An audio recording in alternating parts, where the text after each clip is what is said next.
We are ready. Good evening. Welcome to the September 16, 2020 meeting of the Oxford, Ohio Board of Zoning Appeals. Tonight's meeting is being held virtually under authority of House Bill 197 and in compliance with the Ohio Open Meetings Act. Sam, you're going to be our host tonight. Is that right? That's correct. Can you confirm that all of the participants are online with audio and video, please? Yes, I can. I've been able to hear from everyone and I can see everyone, so I think we're ready to go. Sounds good. Meeting's called to order. First item on the agenda is approval of the minutes from the July 15, 2020 meeting. Are there any additions, deletions, or corrections? Hearing none, is there a motion to approve the minutes? So moved. Second. Who seconded it? Dan? Thank you, sir. Are there any objections to the approval? Without objection, the minutes are approved. Before we start on our cases tonight, we've got a 4-case agenda tonight, and we haven't had a 4-case agenda in more than 2 years. I'd just like to keep this thing moving as quickly as we could, yet afford the appellants all the opportunity they need to present their evidence and testimony. So, first case is BZA 2020-05, seeking a variance for property at 420 North Beach for both a front yard setback and parking variance. Is there a motion to enter into adjudication? I so move. Thank you, Dan. Is there a second? I'll second. Any opposition? Without an opposition, we are in adjudication. Zach Moore, are you going to present for the city?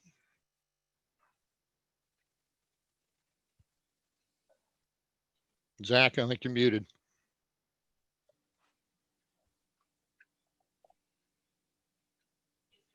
Zach, you're muted. Sorry, Mr. Chairman. I was just working on getting the slideshow up and I lost my mute button there. My apologies. No problem. Okay, you're going to present for the city. Please state your name and title for the record. Yes, Zachary Moore, planner for the city of Oxford. And please raise your right hand. Do you solemnly swear to tell the truth, the whole truth, and nothing but the truth in matters before this board? I do. Please proceed. Thank you, Mr. Chairman. So first presentation for tonight, 2 variance requests, front yard setback and parking. And this is the addresses assigned to this property if it were developed as a 2-family structure are 420 and 422 North Beach Street.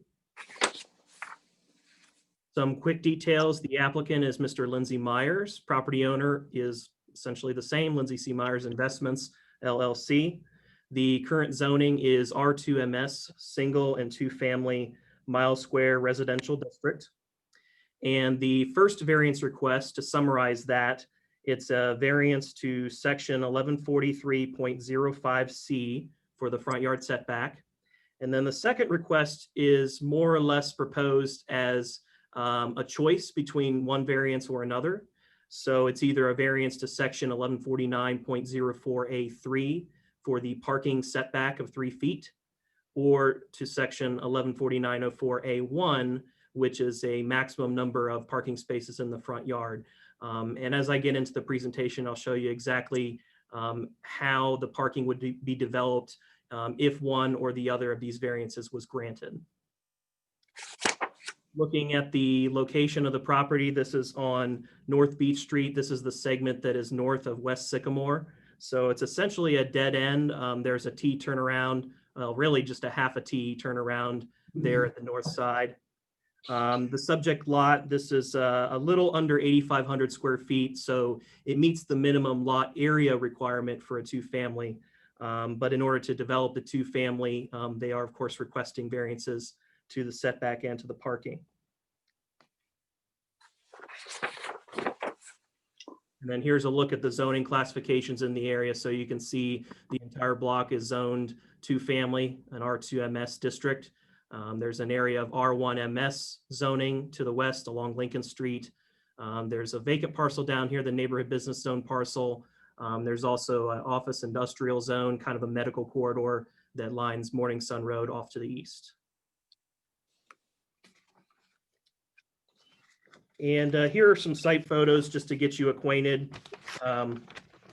with the block in question. So there are currently 2 duplex structures immediately to the south of the subject property, and those were actually developed by the applicant back in roughly 2004 to 2005. And then here is a look at the lot itself. So it's a triangular lot. It's currently vacant. You can see there's a storm drain here, and in a minute you'll actually see the lot survey itself, which has a 20-foot wide storm easement. So that more or less corresponds to that drain. There are also 2 other duplex structures to the east, on the east side of the block. And those are set back a little bit further than the ones on the west side that already exist. And then just look overhead so you can see there's the 2 existing duplexes, the site immediately to the north. There's a couple other single family properties to the north there as well. Then here's a view looking to the west, and we can refer back to these as needed. So I thought first we just dive into the details a little bit more on the first request, which is for the front yard setback. So 1143.05C provides the following: front yard setback of 20 feet, a rear yard setback of 35 feet, and a side yard setback of 7 feet on each side. And the minimum front yard setback of 20 feet is what is being considered with this request. So this is the site plan that was submitted by the applicant. So it's showing you the building area that would result from applying the 7-foot side yard setbacks and the 20-foot front yard setback, which would be measured from the property line itself. And this is where it gets a little tricky, because this block is unusual in that there's technically not public right-of-way in this area. There is an easement for right-of-way along this block. And the easement here is noted by the thicker dashed line. And I'll show you a kind of a diagram here in a minute that should hopefully clarify where exactly we're measuring from and how the setback is being negotiated as part of this process. And just to point out here, the 20-foot wide storm easement, that is right here in the center of the site.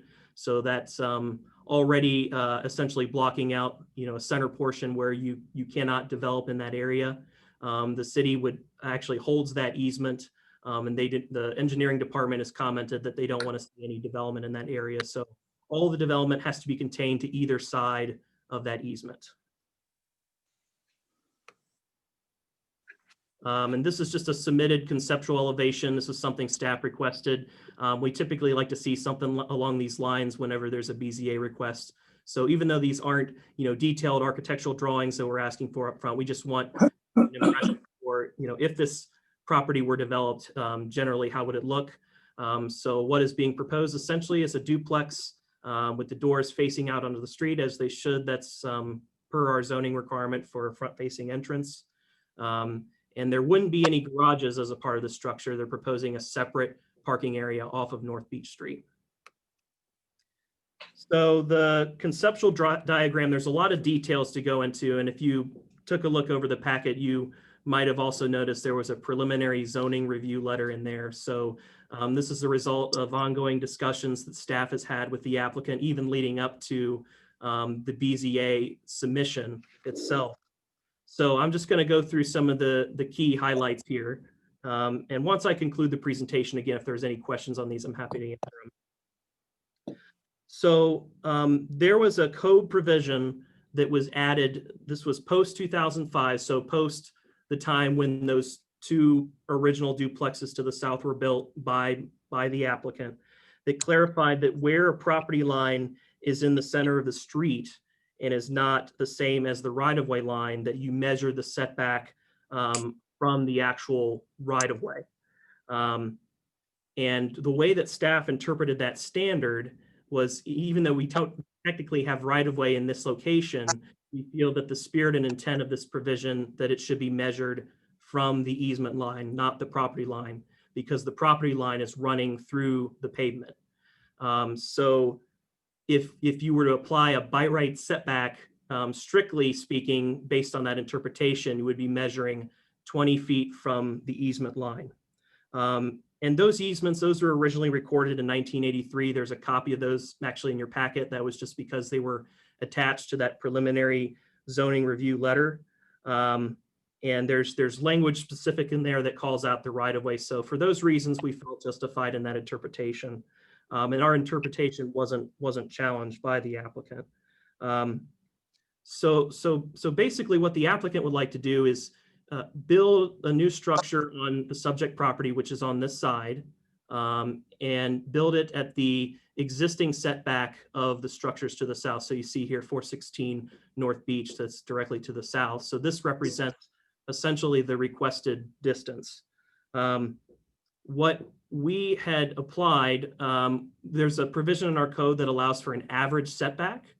So staff did the calculations. We determined that if the applicant wanted to proceed with a by right setback, then it could be negotiated to be up to measured 24.5 feet away from the property line, which is equivalent to approximately 17.5 feet from the pavement edge. So we would push the structure a little bit back. And the reason it would be pushed back is because there's other structures along that block that are kind of pushing the average a little bit higher than those two duplexes.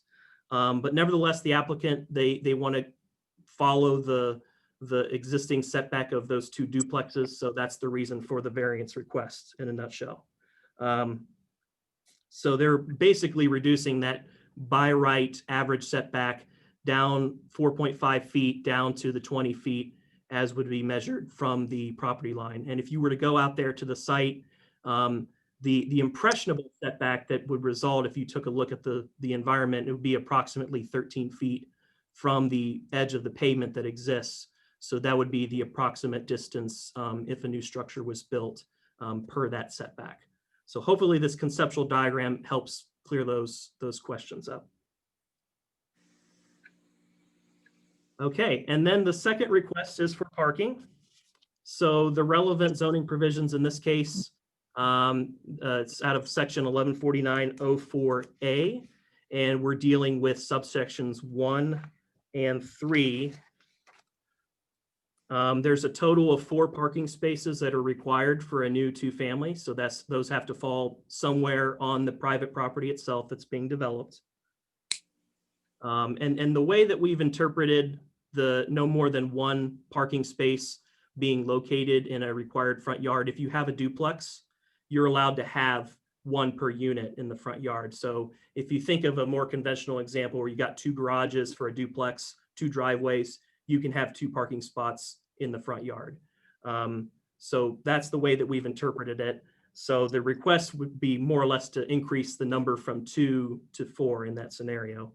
And then the standard number 3, parking spaces shall not be located within 3 feet of any lot line. So I'll go through those 2 standards one by one and show you kind of what results in terms of the parking setup. So option number 1, this would be a variance to subsection 3, the parking setback, and they're proposing 0.5 feet off the property line. And this is to do a parking area that is 18 feet wide by 36 feet deep.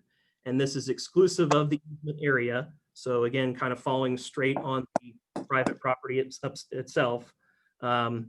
The upside to this approach is this would conform with the maximum driveway width that is typical, which is 18 feet, of course. And the downside is that you would have double stack spaces. So you'd have the 2 spaces in the front yard area and then 2 behind. So if you had a total of 4 cars, they were parked in this driveway area and somebody in the back wanted to get out and say their roommates or the other tenants in the building weren't available to move their cars, they would probably, let's face it, probably drive through the grass to get out of the way. And that could interfere also with the easement area. So that's option number 1, is to do basically a double stack driveway and to approve a variance to the 3-foot setback. Option number 2 is a variance to subsection 1 that deals with no more than 2 parking spaces in the front yard. So what this would result in is an arrangement of parking that would be more akin to alley parking that we allow. We don't hold applications to a front yard restriction in alleyways. So this would be all pull-in parking. There would be no double stacking whatsoever. And there would also be no setback issue as well. And this particular arrangement we see is probably the better option because if you look to the north on the map, there's the Hawks Landing apartment complex, which is over this way. So that's already developed area, and it's pretty much seen that this is almost guaranteed in the near future that this is always going to be a dead end street that's not going to be extended. So we feel that it can be treated more as a separated enclave and have a parking configuration that is more reminiscent of an alleyway type of setting. Okay, so I've arrived at the decision criteria. So I'm just gonna go through those criteria for you. So as is the case with any variance, the burden of proof is upon the applicant to present reliable and substantial evidence that supports the request for variance. And furthermore, the BZA must find that practical difficulties exist that would render strict application of the code unreasonable. And in determining whether those practical difficulties exist, we utilize these 8 decision criteria. So to go through those one by one, criterion A is whether the property in question will yield reasonable return or whether there can be any beneficial use of the property without the variance. The unique geometry of this property presents a more challenging situation for developing under the rights of the R2MS zoning. The presence of the storm easement across the middle of the lot also further complicates development potential. So based on these unusual geographic challenges, staff believes this criterion supports passage of both a front yard variance and a parking variance. Regarding criterion B, whether the variance is substantial. So the applicant is asking for a 52.5% reduction in the front yard setback. And as was documented in that preliminary zoning review letter, staff did offer to activate the average front yard setback provision and administratively allow for a resulting 24.5 foot setback from the property line, which is more or less equivalent to a 14-foot setback from the easement line, which is a 30% reduction. The applicant's request is slightly more substantial than what would be allowed by right, but not by much. And then in terms of the parking layouts, regarding the first option, we would characterize the adjusted setback as not being substantial.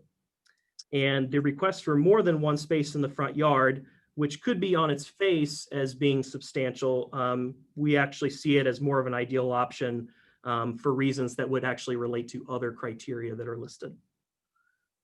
Regarding criterion C, the essential character of the neighborhood, whether that would be substantially altered or whether adjoining properties would suffer a substantial detriment.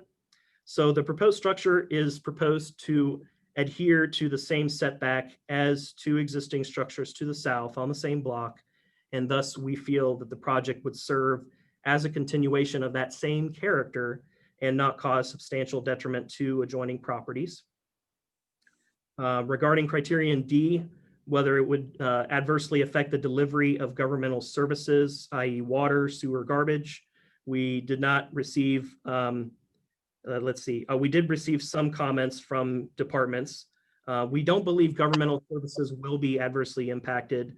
And actually both the assistant city manager and the police chief agree that the double stacked parking situation should be avoided, especially due to the proximity of the storm easement. Regarding criterion E, whether the property owner purchased the property with knowledge. So as I had mentioned many times in my presentation, the applicant was previously involved in the subdivision and the development of the nearby properties on North Beach, the 2 existing duplexes. And the fact that the lot in its current configuration was approved by prior city staff in the early 2000s suggests that the thinking at the time was for this lot to one day be developed in a similar manner. The applicant has communicated his expectation and desire that the lot be developed under the same parameters as were previously applied back in the early 2000s. Regarding criterion F, whether the property owner's predicament feasibly can be obviated through another method. So while it might be possible, the applicant could design a structure adhering to a by right setback instead of the requested setback, it may be less feasible to comply with the code's requirement for the 4 parking spaces without approval of a variance. So the applicant claims there's no way to solve the issues at hand unless the variances are granted. Regarding G, whether the spirit and intent behind the zoning would be observed and substantial justice done. So in practice, the general purposes for setback regulations include visual harmony and consistency along a block face, adequate provision of light and air, ensuring public safety, having buildings set back a comfortable distance from traffic along public thoroughfares. And the purpose behind a parking setback is more or less to reduce encroachment and ensure adequate separation of vehicles from neighboring properties. And while the purpose of a parking provision for the front yard area is to facilitate a greater prevalence of green space and avoid a front parking lot type of effect that results in residential areas. And again, with respect to the unique configuration, situation of the subject lot, we believe the spirit and intent is being respected if the variances were to be granted. And then finally, criterion H, any other relevant factor, we believe there is a relevant factor to mention in this case. So from a design perspective, this block of North Beach, north of Sycamore, it's atypical of most public streets in the mile square. It showcases a lesser pavement width, which is approximately 22 to 23 feet, which is lesser than other streets and is also devoid of sidewalks. So it functions more or less like a quieter dead-end street that's more akin to an enclave like the ones on Silver or Cedar on the south side of the mile square. And furthermore, the fact that you've got the Hawks Landing apartment complex located directly to the north, this essentially, as I said, it guarantees that this block is going to remain a dead end for the foreseeable future. So due to these aspects, we believe that a horizontally oriented parking area off of this main street is more acceptable and desirable as compared to a double stack driveway. We did receive one written comment. It was via email, and it was from the owner of the 2 duplexes on the east side of the block. This came at a time after the packet went out, and I've been informed by legal that I can read this into the record. So this is from Mr. Tony Miller, and he owns the 2 duplexes across the street at 503 and 415 North Beach. At this time, Mr. Miller opposes the request. So I'm just going to read his email for everyone. It's short. As per our conversation on September 15th, 2020, I am sending this request via email. I want the applicant to prove by survey that the proposed duplex and parking will actually fit on the lot. The drawing is deceiving. Sincerely, Tony Miller. And that concludes my staff segment. Happy to take any questions from the board. Thank you, Zach. Board members, any questions? I have a question. This is Kate here. Please go ahead. Zach, on page, where am I? Page 24 of our packet.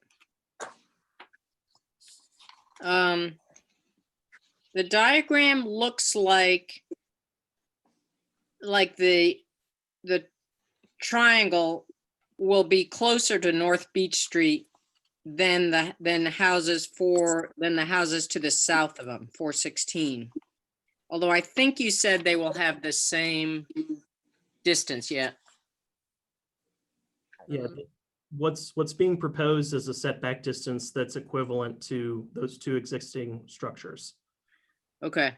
Okay, now that I see it, guess what I'm looking at is the triangle looks something, but the building area, so where that building area is on this picture we're looking at right here, that setback will be on line with house 416, which is to the south of it. Yes, that's correct. If you're looking on page 24, is that the surrounding property owner's map that you have in front of you?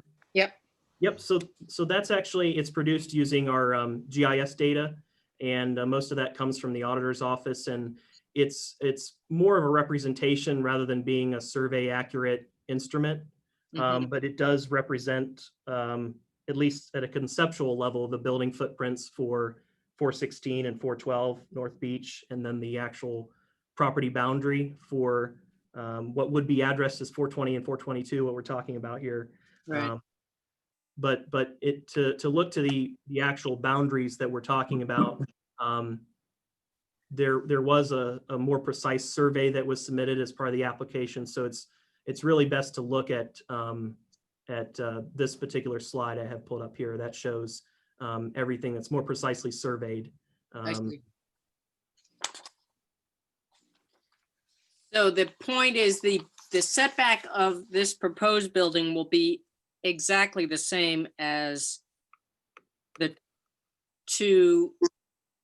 Oh, there, yeah, this picture is good too. The two buildings to the south of it, in terms of 13 feet from the pavement edge and 20 feet from the property line. That's correct. Yes. So however you choose to describe it, if we were to describe it based on staff's interpretation as measuring setback distances from the easement line, then we're talking about a 9.5 foot setback. If we were to measure it strictly from the property line itself, which is running through the middle of the pavement, that's going to increase out to the 20 feet, which is this distance right here. So the setback that's being requested is the same as the existing structure that's there. Okay, got it. Thank you. Anybody else have any questions? Mike, Go ahead, Roger. not so much a question, more as a comment on what you said before, Zach.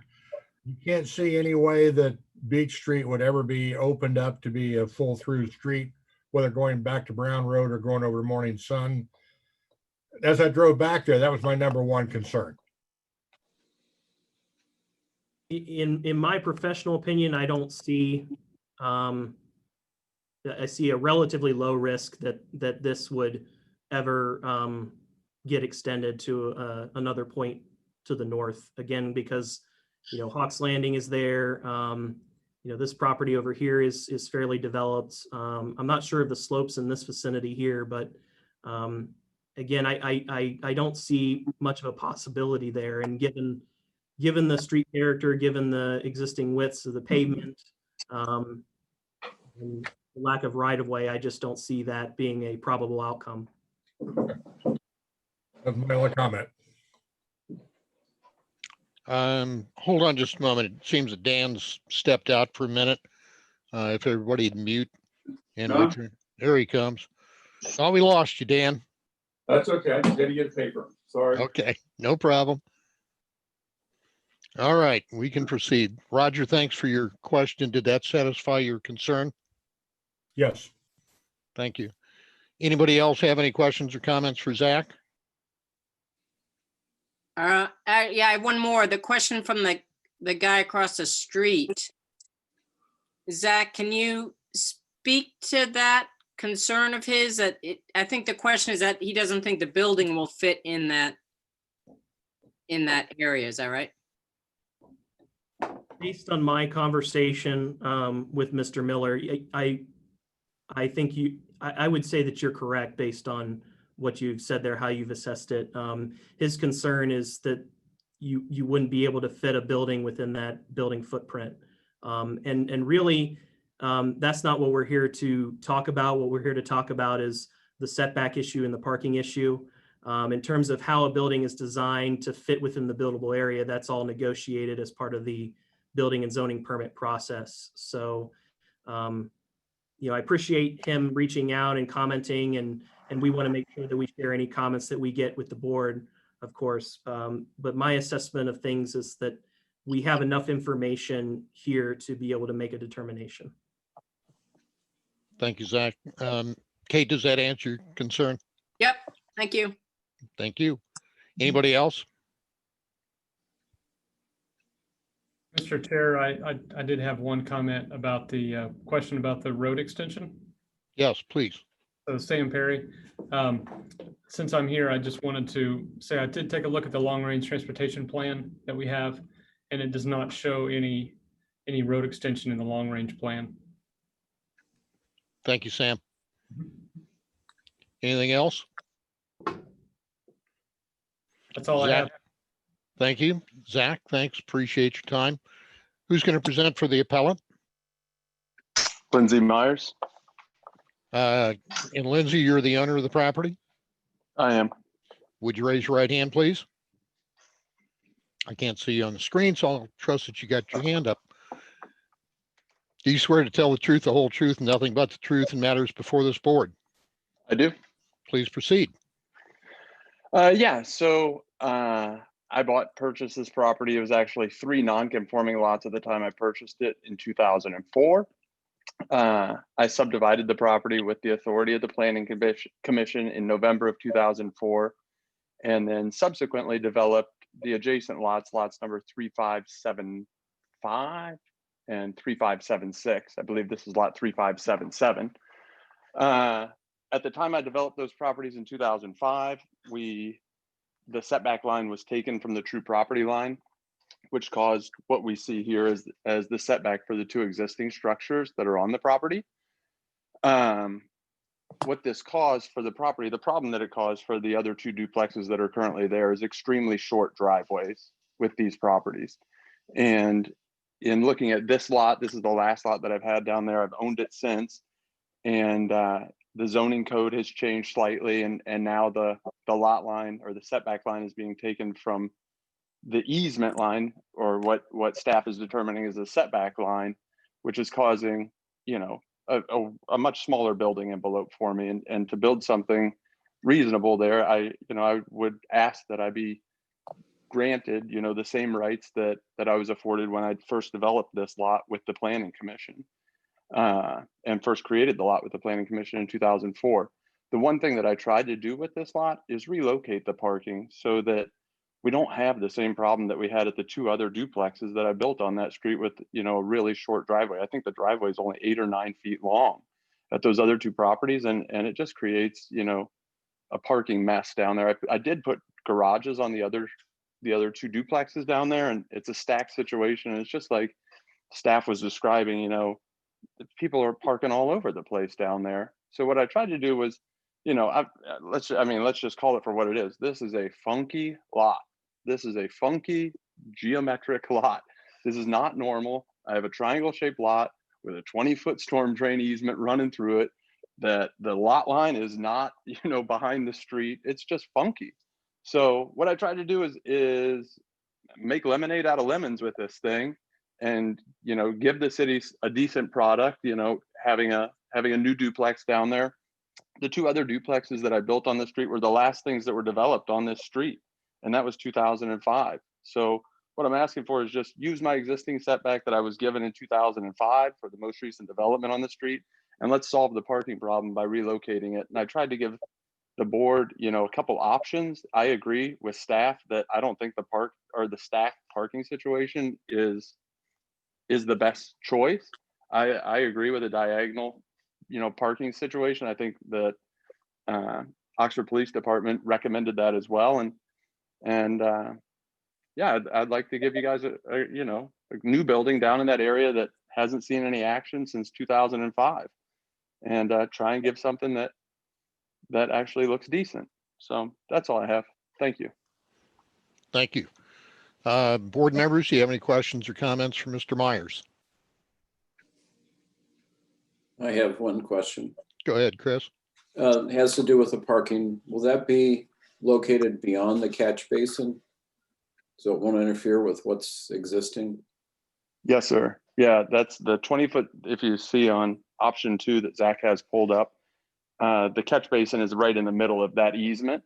So Okay. We're outside of the easement, and the easement really is, you know, there's a storm drain that runs through the middle of the easement. The easement is just also protective barrier around that storm drain. It's not, the storm drain doesn't take up the entire 20 feet. So we're well outside of that. All right. And your parking is only 9 feet, so you barely get the car off the road?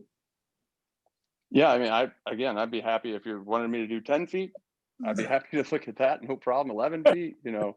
But Okay. the minimum requirement that the city asked for is 9 feet deep, and I believe it's 9 feet wide for one car. Nope, Zach's shaking his head. If I may intervene, I think that's a typo on the plan. It would need to be 18. Normal parking space is 9 feet wide by 18 feet deep. So the way it's drawn on this plan is more or less accurate. I actually did the measurement on it, and you wouldn't need a setback variance or anything with 18 feet, but I think this number is actually incorrect. It should just be 18. Okay, You're right, Zach. 9 wide, 18 deep. Yep. I'm good then. Thank you. Good catch. Good catch. Thank you. Anybody else? Okay, if there's no other questions. Sam Perry, is there anybody else that is going to testify before the board on this case? Mr. Chair, no, there is one attendee in the virtual audience, I believe is waiting for the second case. Very good, thank you. Is there a motion to reconvene to regular session from the board member? I'll move. Thank you, Roger. Second? I second. Thank you, Dan. Any opposition? Without opposition, we're back in regular session. Discussion or a motion, and what I'd like to do, because this is kind of an unusual case where we've got basically 3 variances to look at, what I'd like to do is let's deal with the setback first. Discuss that, vote on it, and then we can get to the either or portions of it for the parking. I think that'll keep it a little cleaner, a little easier to understand. So in light of the setback, is there any comment from a board member? I think we're good there. If there's no discussion, we need a motion. I'll make the motion, Mike. Thank you, Roger. In regard to BZA 2020-05, variance section 1143.05C, front yard setback, I move that we grant the request based on the fact that although it is a substantial, it's also a substantially strange circumstance with that lot. The property is empty, therefore it's not being or not yielding any reasonable return at all right now, and we can make that reasonable. The essential character of the neighborhood would not be adversely affected. Deliverment of governmental services will not be adversely affected. There's not much in the way that the property owner's predicament can be eased without this. I believe the spirit of the spirit and intent of the zoning will be upheld. Thank you, Roger. Is there a second? I'll second. Thank you, Kate. Roll call, please. I'll start with Mr. Allison, I agree. and I'll next to go to Mr. Hazeman, Yes. Ms. Ruminaire, Yes. Mr. Ames, Yes. Mr. Snipper. Yes. Motion carries, variance is granted. Now, we have kind of an either or situation here. As was described, the first variance to section 1149.04A3 would result in a double stack type of parking. Is there any discussion on that variance request? I would suggest we eliminate that and go directly to the 1149.04A1. I agree. I do too. Okay. Ben Mazur, can we go ahead and skip past that and go directly to the 1149.04A1? Yes, you can, and I think, once you make a determination on that second variance request or that second parking option, then you can deny the other variance for parking as moot because you decided based upon the option that you chose. Thank you, sir.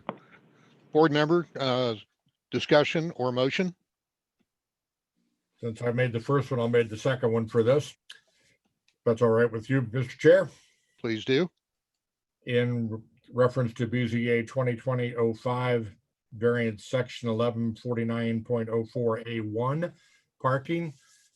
I make the motion that we grant the variance based on testimony from Zach and the fact that this is not going to be a through street. It's not going to adversely affect the neighborhood. It's not going to adversely affect government delivery.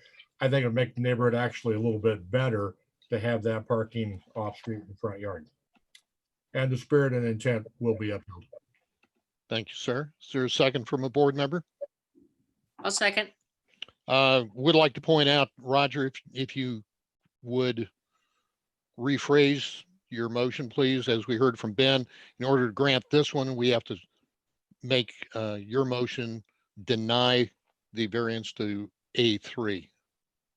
I will add that we deny the variance for 1149.04A3 at the same time. Thank you, sir. And a second for that. Second. Thank you, sir. Any opposition? Roll call, please. I'll start with Mr. Allison again. Yes. Mr. Hazeman, Yes. Mr. Remenair, Yes, Mr. Ames, Yes, Mr. Sniffer. Yes. Motion carries. Variance for the single stack type of parking is granted. Mr. Myers, enjoy your building project that you're looking at. Thank you, board. Thank you.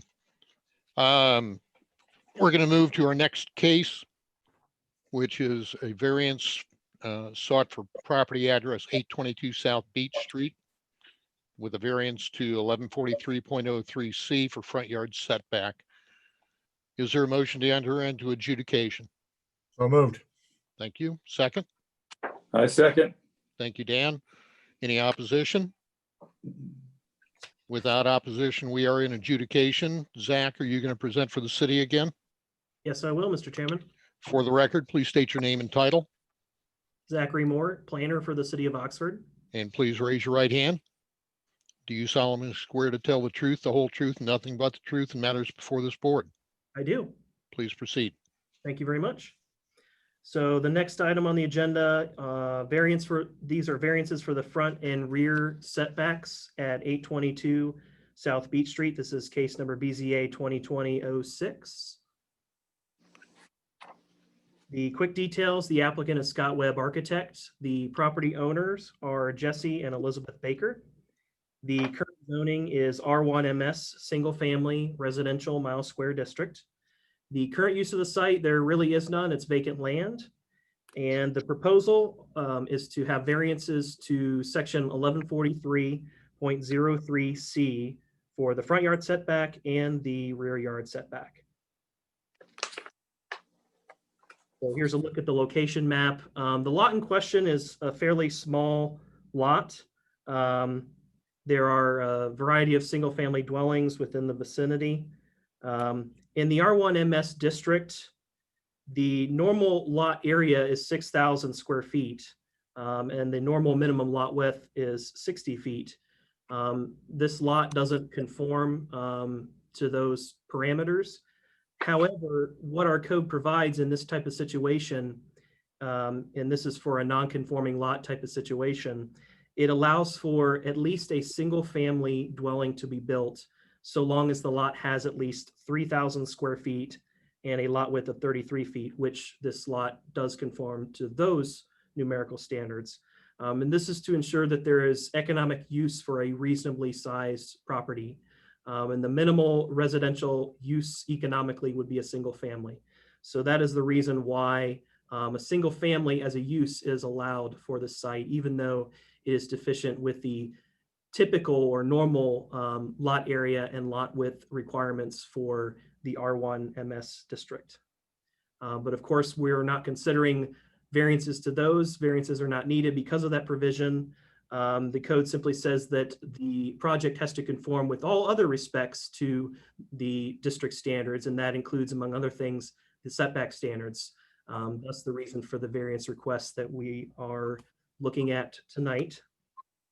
So here's a look at the zoning map. So you can see the R1MS district essentially covers the entire block of South Beach Street that we're talking about, except for the Oxford Storage Solutions business, which is own general business. And then you can see Chestnut Fields and some other residential properties there to the south that are zone R1A, which is also a single family district, just doesn't have the mile square design guidelines that go with it. Here's some site photos just to get you acquainted with the site. This does border two single family properties to the north and to the south. I believe that's 818 South Beach that's there to the north. And then here's a view looking a little further to the south. Here's a bird's eye view of the property, shown as a star there, and then looking to the west. And again, we can refer back to these if we need to. So the relevant zoning provisions, those appear in 4303C, and that provides a minimum front yard of 20 feet, a rear yard of 35 feet, and a side yard of 7.5. So we're only considering the front and the rear in this scenario. The 7.5 foot setback, there's no variance requested for that. And here is the submitted site plan. So it's showing you a building footprint here and a new driveway on the north side to accommodate the 2 required parking spaces for a new single family. You can see the 7.5 foot setbacks that are noted there on the northern and southern sides. And you can see both the normal district setbacks of 20 feet and 35 feet represented, as well as the proposed setbacks. So it's 28 feet, 10 inches for the proposed rear setback and 13 feet as a proposed front yard setback. And to help kind of visualize what we're talking about here. So if you applied all of the by right setbacks to this property and there was no variance involved, then this orange highlighted area is delineating the buildable area of the site. This is any area of the site where you could place a structure. So it results in somewhat of an elongated rectangle, which is kind of unusual for a building footprint. And then the proposed buildable area widens that to be a little more square-like in its shape and increasing the area as well. So in reviewing the request for the front yard setback, I did do a setback analysis along the block where I looked at the existing structures. So you can see those represented here fairly well with the aerial imagery. And this block has developed,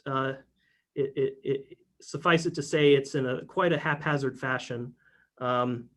So there's a varying degree of setbacks along this block. And you can see here the 20-foot setback. If you applied just based on the code, that's represented by the red line. And the proposed line, the 13-foot, is represented by the yellow. So this offers a fairly good visual comparison. It looks like the structure that's there to the south that is actually at the corner of Chestnut and South Beach is actually even past that. It's nearly upon the actual right-of-way itself.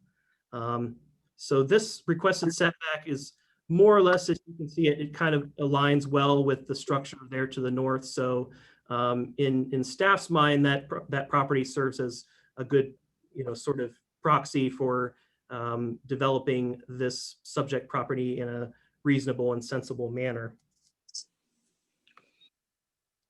And then for the rear yard setback analysis, so I just went ahead and kept the yellow and the red from the previous slide, and then I threw on there the 35-foot front setback in blue, and then the proposed rear yard setback, which is approximately 29 feet, and that's shown in purple. So this gives you, again, kind of a visual representation for the structure that would result and how it would be bound by those setback standards. And then here is the submitted rendering of the structure. They're showing a 2-family structure and then the driveway right next to it. Okay. And then that brings us to the decision criteria portion. So as I've already said, it's upon the applicant to present reliable and substantial evidence that supports the request. And the BZA has to find that practical difficulties exist that render strict application to the code unreasonable. And we're utilizing these 8 criteria to establish whether the practical difficulties exist. So starting with criterion A, whether there can be reasonable return or whether there can be beneficial use of the property. So due to being vacant, there is currently no financial return for the subject property. Section 1137.07, that's out of our nonconformity section of the zoning code. This applies universally across all residential zoning districts, and that guarantees a minimum use allowance for development of a single family dwelling. Because of the smaller lot size, applying the normal district setbacks results in a smaller buildable area than what would be more typical of the district. By complying with all other code provisions, including those for parking, the footprint of a resulting structure would only be approximately 683 square feet if the district setbacks were strictly adhered to. So the applicant's requested setback variances result an increased area of 1,058 square feet, which allows for a more feasible buildable footprint for a new single-family structure. Staff is of the belief that it would prove more difficult to yield the reasonable return without the setback variances to allow for a more generous building footprint of 1,000 square feet, which is more reminiscent of the properties that are in the neighborhood. Criterion B, whether the variance is substantial. So the applicant's asking for a 35% reduction to the front yard and a 17.6% reduction in the rear yard setback. An analysis of the existing front setbacks on the western block face of South Beach reveals considerable variation among properties due to varying lot depths. However, due to the pre-existing nature of this lot and others like it along the block, we find that the requested front and rear yard reductions are reasonable and are not substantial, especially in comparison to the adjoining lot to the north at 818 South Beach. Regarding criterion C, whether the essential character of the neighborhood would be substantially altered or whether adjoining properties would suffer a substantial detriment as a result of the variance. So the development of this lot into a single family dwelling with the adjusted setbacks requested, we feel would be in keeping with the essential character. We believe the proposed site development plan for this lot is fitting and respectful, and given its pre-established deficient qualities in terms of size and width, we feel that this is a reasonable request. Criterion D, whether the variance would adversely affect delivery of governmental services. We do not believe that the services will be adversely impacted. The engineering, fire, and police departments returned the application without comments, and had we received any comments, these might have contributed to the criterion. Letter E, whether the property owner purchased the property with knowledge. So the applicant indicates in his letter that the owner was made aware of the development rights on the subject lot. It should be noted that while the ability to actually build a single family is guaranteed by the code, the ability to waive or vary development regulations such as building height, lot coverage, parking, or setbacks in this case, due to individual site circumstances is not guaranteed, as the authority to make these decisions rests with the Board of Zoning Appeals. With letter F, whether the property owner's predicament feasibly can be obviated through another method. So for reasons that I've already stated, while the applicant could certainly attempt to design a structure which strictly adheres to the prescribed district setbacks, staff finds that doing so would not reasonably obviate the predicament posed by the lot's limited area of developing a structure that is reminiscent of the rest of the neighborhood.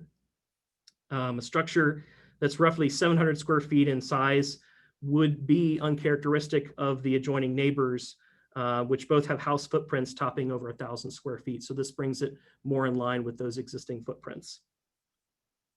Going to letter G, whether the spirit and intent behind the zoning would be observed and substantial justice done. So the spirit and intent of setback regulations, kind of repeating myself here a little bit, but it's to ensure adequate spacing, light, and air between individual structures and the public roadway, ensuring visual harmony and rhythm in the resulting urban fabric. And this block of South Beach Street, it's unique, it's varied in its haphazard geometries, a subdivision that have occurred over the years. It's resulted in a development pattern that is anything but uniform. And under these circumstances, our mindset is that the subdivision tapestry, we have to take that as a given And with the current codes, we apply those as best we can to achieve the best possible outcome. And it's with this understanding that the scope of comparison should rightfully be reduced down to the immediate vicinity of what we're talking about. So looking at the adjoining properties, comparing the lots of similar shapes and sizes immediately to the north and south. And with respect to the existing characteristics of these lots, we find that the spirit and intent is sufficiently observed by granting the requested variances. For letter H, we don't believe any other relevant factor warrants comment, but the board may rely upon additional factors or evidence that is contributed by the applicant. We did receive contact from the owner of 818 South Beach, which is the property to the north, and I believe is attending the meeting here tonight. So, Mr. Chairman, when the time comes, certainly allow, his name is Mr. Jason Reck, so certainly you'll want to allow him an opportunity to speak. Thank you, Zach. Questions from the board for Zach? No questions. You get off light tonight, Zach. And who's going to be presenting for the owner? I will. Scott, please state your name and title for the record. Scott Webb. I'm the architect and the owner's representative on this case. Thank you. Would you please raise your right hand? Do you solemnly swear to tell the truth, the whole truth, and nothing but the truth in matters before this board? I do. Please proceed. Okay. Zach, if you don't mind putting up my screen there. I want to start by saying, thanks for considering this, but also really a very, very thorough job from Zach and staff on this one. And so I think Zach has covered most everything. So my presentation will be brief, both because I feel like it's been covered and because we have a lot of cases to go through tonight. So, so very simply, the owners would just like to build a small single-family house on this very small lot, in the attempt to make it as cohesive and complementary to the neighborhood as possible. And we wanted to keep a reasonable size footprint. Excuse me. Keep in mind that because this is an R1 MS district, our maximum building height is actually 35 feet. We could, I guess, when it comes to obviating this problem through another means, we could potentially do a 3-story structure here at 35 feet tall. We just simply thought it would be more appropriate for the neighborhood to ask for a little elbow room, so to speak, and be able to put the thing on 2 floors. So it really has more to do with the existing neighborhood. So, next slide, please. So, as Zach pointed out, this is a very small lot. 113705 allows the single family residence. We meet the minimum requirements of that section that applies citywide, though we don't meet it to the actual R1S district. But we feel like because this 1137 is included in the zoning code, it is intended to allow for the construction of a single family house. So we feel that that intent has certainly been met. And then with regard to the adjoining properties, we feel like it's reasonable and not substantial. You can see in my drawing here, I've kind of indicated on the top and the bottom of the site plan, sort of the adjacency of the other buildings. The idea here is to, even though the lot is small, to maintain the side yard setbacks in particular, maintain as close as we can to a consistent or reasonable front yard setback, so the building will address the street as its neighbors do. And then lastly, just get a little extra room in the rear. But I think as Zach's map scenario photograph showed you, we're not exceeding rear yard encroachments more than anyone else in this district has done. So that's all for that. The next slide, please.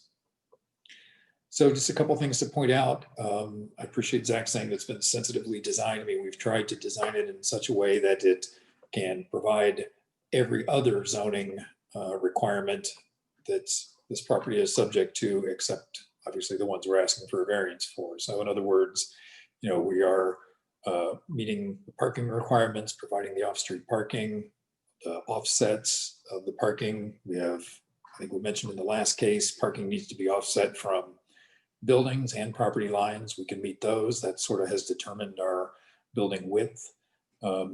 Even though the lot is very small by comparison, we're still only at about a 35% lot coverage, which is well under the 45% that would be allowed by right in the zoning district. The building, as you've seen, has been designed in accordance with the mile square design guidelines. And then the final slide, please.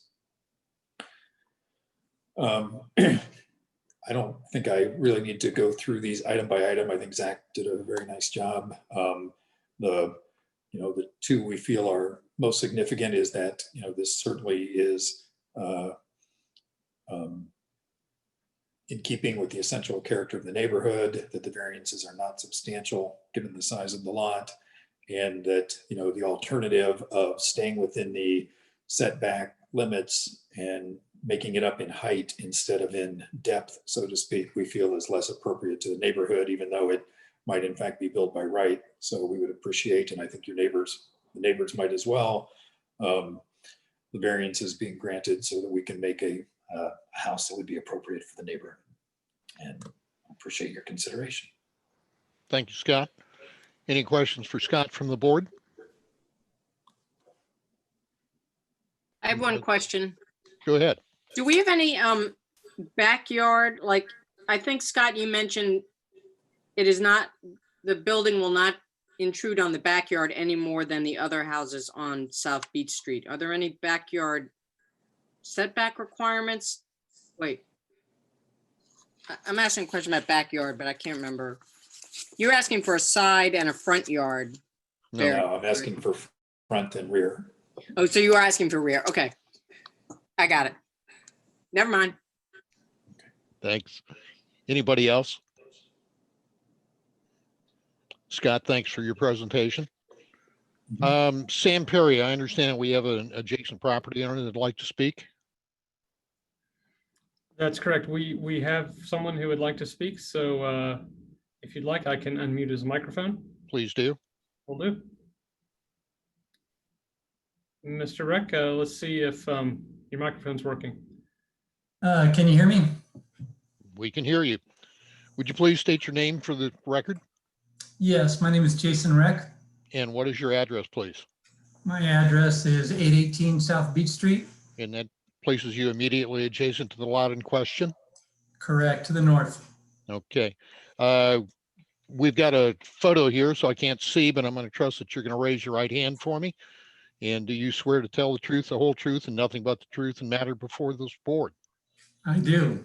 Please proceed with your comments and statements. Sure. I wanted to participate tonight because I'm concerned about these variances. So my house, which is adjacent to this property, is 720 square feet. These property owners have the right to develop the property. Absolutely. Single family house. But these setbacks, they're requesting variances so that they can increase the size, the square footage of their house to a 2-story, 2,000 square foot house, 4-bedroom, I'm guessing, Scott, but you can correct me. But that's not in character with these lots. These lots were designed as small single family houses to meet, the demand in the mile square for a variety of house sizes and economic prosperity. So if you just look at the decision standards, I do not think this meets reasonable use. Absolutely, they have the right to develop, but not necessarily this size of house. And I just want to note that if I read this correctly, and Zachary, you can correct me, I believe with these setbacks, they are using the complete 45% of the usable lot space. So I'm concerned about this. One of my neighbors told me that my house will never get sun again with the development of this property. So, did I lose you? No, you're still there. We've got you. Okay, I see what happened. Zach just switched to the screen. So, if I look through the decision standards, yes, there's reasonable use for return on this property. They could, without these variances, their square footage for development is about 700 square feet. 2-story, they could build a 1,300 square foot house, which is twice the size of my square footage. So whether or not these variances are substantial, they're asking for a 35% reduction in the front yard and an 18% reduction in the rear yard. So I don't know how you define substantial, but that seems substantial. And for decision standard number C, or letter C, whether the essential character of the neighborhood would be substantially altered or whether adjoining properties would suffer substantial detriment as a result of the variance. Look, we don't have many properties of that size in this neighborhood, and that will dwarf my property. So look, in conclusion, I'm against this. I don't think this is reasonable use. Thank you. I appreciate your comments. I appreciate you attending tonight. Board members, do you have any questions for Mr. Reck? Nothing. Mr. Reck, you've stated that you feel that the lot coverage on this exceeds the 45%, yet we've got testimony saying it's only about 35%. Do you disagree with the statements that were given earlier? Can you hear me? I might have misread it, but I thought in Zach Moore's document, it pushes the square footage for development to 45% exactly. So I could have misread that, but the expert can check the numbers. Okay. And that's what I'm looking to do also. And I believe there was testimony given earlier that said there were houses in the area that were about 1,000 square feet and that this would have been in keeping with those. Do you also disagree with that statement? Well, 1,000 square feet, sure, but this is a proper development that's 1,000 square foot for the footprint, but it's a 2-story structure. So this is a 2,000 square foot house, which is abnormal for this area. Okay. Are there other 2-story houses on the street? There are. So, well, actually not on this side of the street, but on the other side of the street there are. On Okay. this side of the street, the only 2-story would be the one on the corner. On the corner of South Beach and Chestnut? Correct. Okay. Mr. Chairman, if I may clarify the lot coverage situation. Please. So I'm looking here to the applicant's submitted site plan, and he gives details on the coverage, and he's showing a total coverage of 1,490 square feet. The lot square footage itself is 4,280 square feet. So that results in a percentage of 34.8% coverage, which is within the limit of 45. Okay. Thank you for the clarification. Mr. Reck, excuse me, Mr. Reck, do you have anything else to add? No, I just want, and my final comment is that the lot that they're developing is almost 1,000 square feet larger than my lot. So I don't think it creates undue stress to develop it. And they don't need to develop a 2,000 square foot 4-bedroom house. Thank you, sir. You're welcome. Okay. Sam Perry, is there anybody else that wants to testify to this case? No, sir, there are none at this time. Okay. Board members, I need a motion to reconvene to the regular session. I think Dan, you're muted.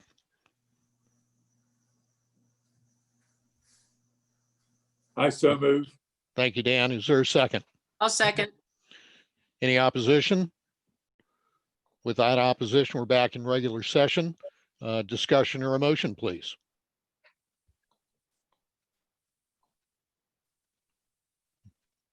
No discussion. We need a motion then. Come on, somebody, you can do it.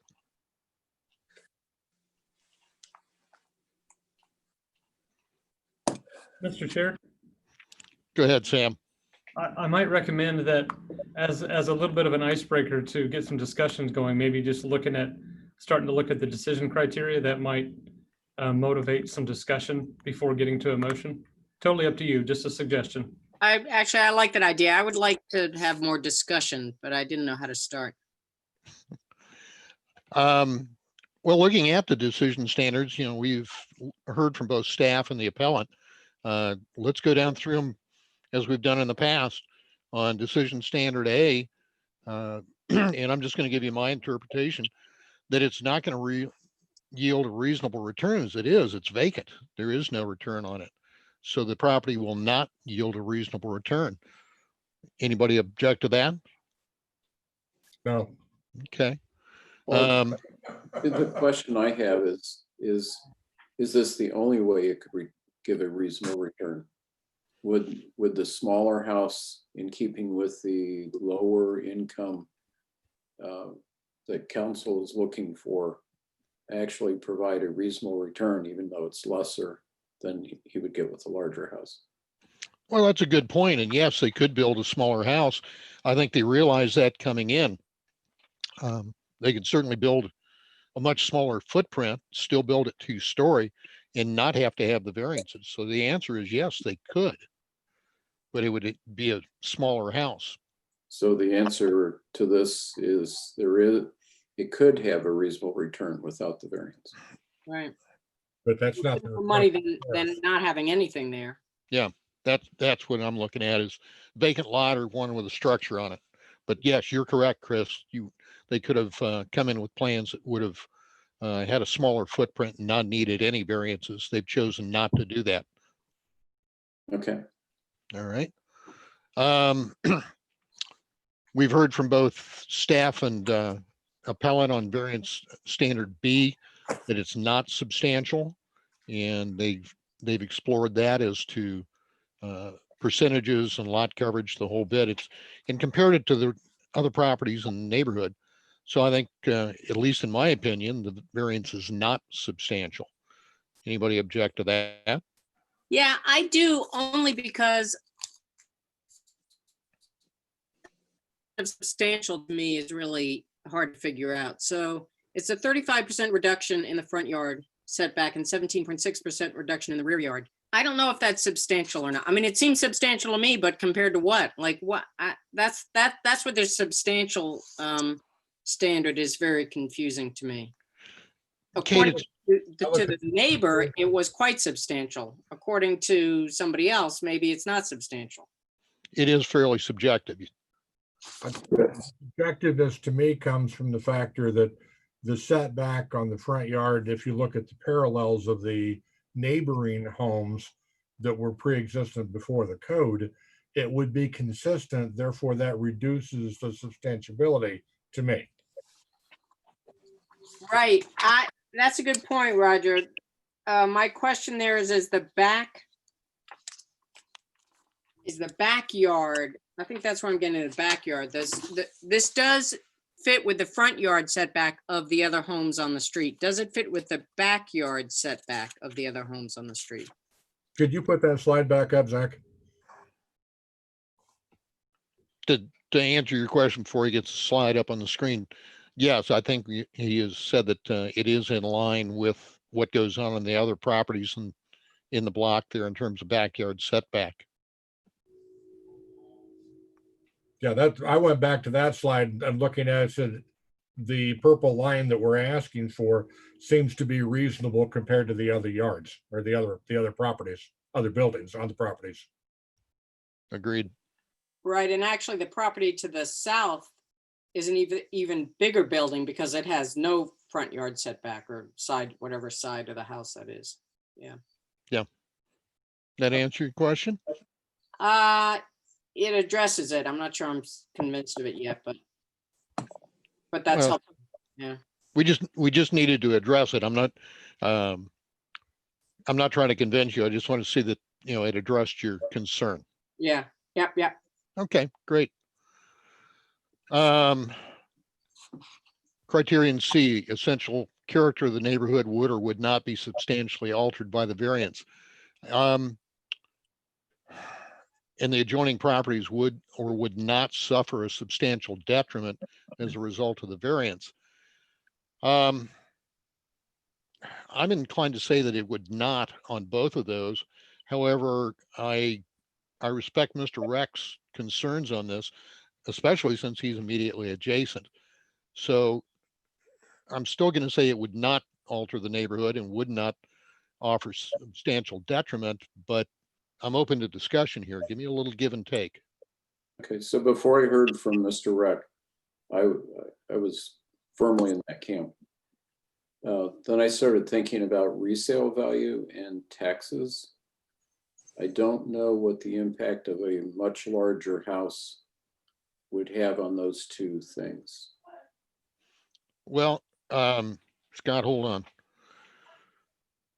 You don't want to have the best house on the block. You want to have the worst house on the block, because the adjoining property with the increased value is going to bring yours up. At least that's my understanding. So I think that he could actually get some benefit from having a larger home next to his. How it would affect the taxes, I don't know. That's not really within our purview or discussion. So, Scott, did I see you waving your hand? If you can make it brief, please. Yeah, I'm sorry, I didn't get an opportunity to respond to the public, but I would just like to say, keep in mind here that the standard that we're evaluating this by is not based on the size of the house. It's based on the front and the rear yard setback. The neighbors have the ability to build a 2-story house if they want as well. We're not deciding whether the house that we've designed is too big. We're simply deciding whether we are reasonable with regard to the front and the rear yard setback. This could, in fact, as I mentioned before, be a 3-story house by zoning district here.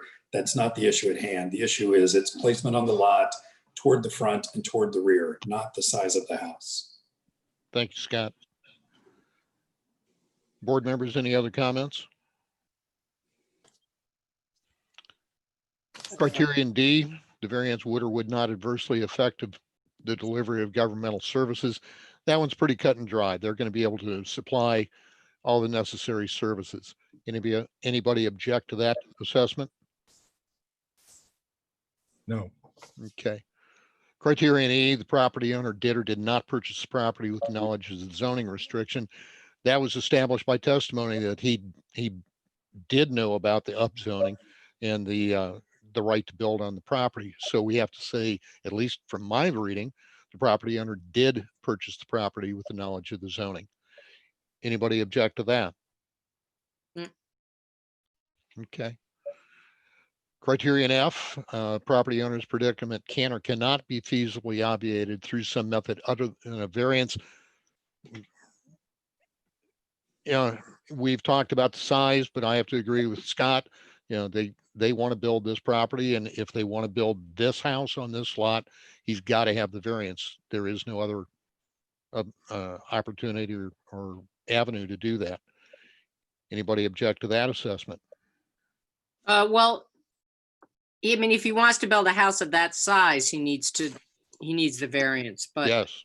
the question of this, if he wants to build a smaller house, he may not need the variance. He does not need the variance. Yeah, just to clarify that point, but right? And I don't think it's our job to make it so that a person can do whatever they want, wherever they want.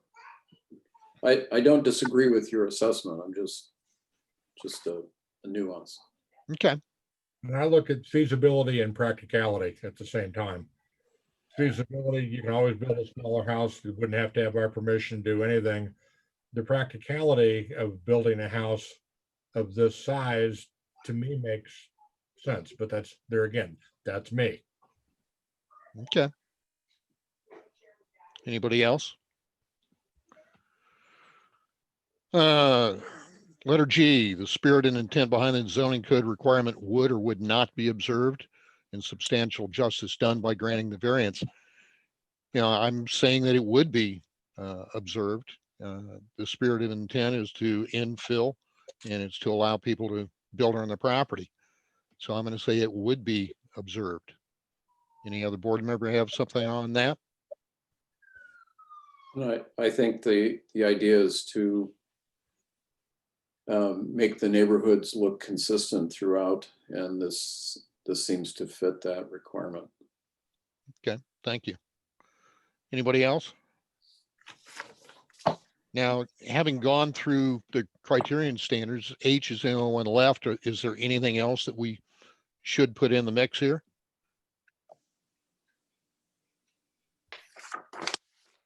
Okay. Well, since we've gone through the standards, can I coerce a motion out of a board member now? Oh, I'll do it, I guess. The matter of BZA 2020-06, variances to section 114303 C, front and rear yard setbacks. I move that we approve the variances based on the criterion that we just discussed. Thank you, Chris. Is there a second? I'll second. Thank you, Kate. Roll call, please. I'll start with Mr. Hazeman, Yes. Mr. Ames, Yes, I can hear you, but I can't see anything. Am I still on? You're still on. Yep. Yes, I'm sorry. okay. I was trying to see where I was. Ms. Ruminaire, Yes. Mr. Allison, Yes. Mr. Schnipper. Yes, I think I got it. you did get everybody. Motion carries, variances are granted. Next case is Mike, can I BZ. interrupt you for a second? Yes, sir. I'm gonna reboot because I've lost all visual. So give me just a second if you would, please. We'll wait until you sign back in. Board members, would you please go That on was mute? easy. It's back. You're back? Yeah, Oh. it must have been something in changing screens that blanked me. Okay. So we're good to go. Next case is BZA 2020-07. Property address is 650 South Campus Avenue, and they're seeking variances to section 1143.05 C for lot area, coverage, and width to enable construction of a two-family structure. Is there a motion from a board member to enter into adjudication? I'll move. So moved. Thank you, Kate. Is there a second? Second. Thank you, Chris. Any member in opposition? Without opposition, we are in adjudication. Zach, are you going to be presenting for the city again? Yes, I will. Please state your name and job title for the record, Zachary Moore, planner for the city of Oxford. and please raise your right hand. Do you swear to tell the truth, the whole truth, and nothing but the truth in matters before this board? I do. Please proceed. Thank you very much. So our third case for tonight is variances to the lot area, coverage, and width. This is at 650 South Campus Avenue. In your packet, you might have noticed in the applicant letter, there was a request for a fourth variance. This was to parking drive aisle width reduction from 12 feet to 9 feet. During the course of the review, staff has determined that this standard is not actually applicable because it only applies in situations where there is a non-residential or a multifamily development that is happening. So we don't need any action on that fourth request. So there's only 3 requests in total for this particular property. The quick details: the applicant is Scott Webb Architect. The property owner is Clausen Properties 2 LLC.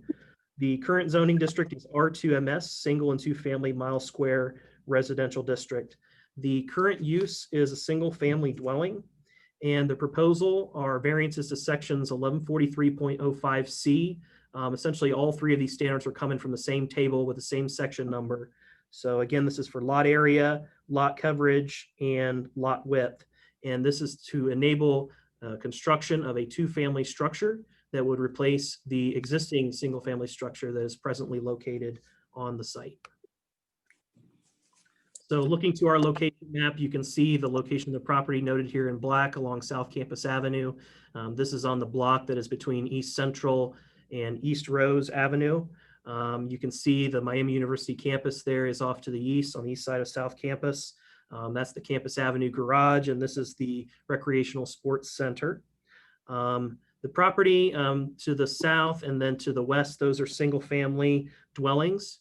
There's also the campus courts apartments that are there to the north, and then a series of duplexes that exists along East Rose Avenue. The lot in question that totals 6,832 square feet.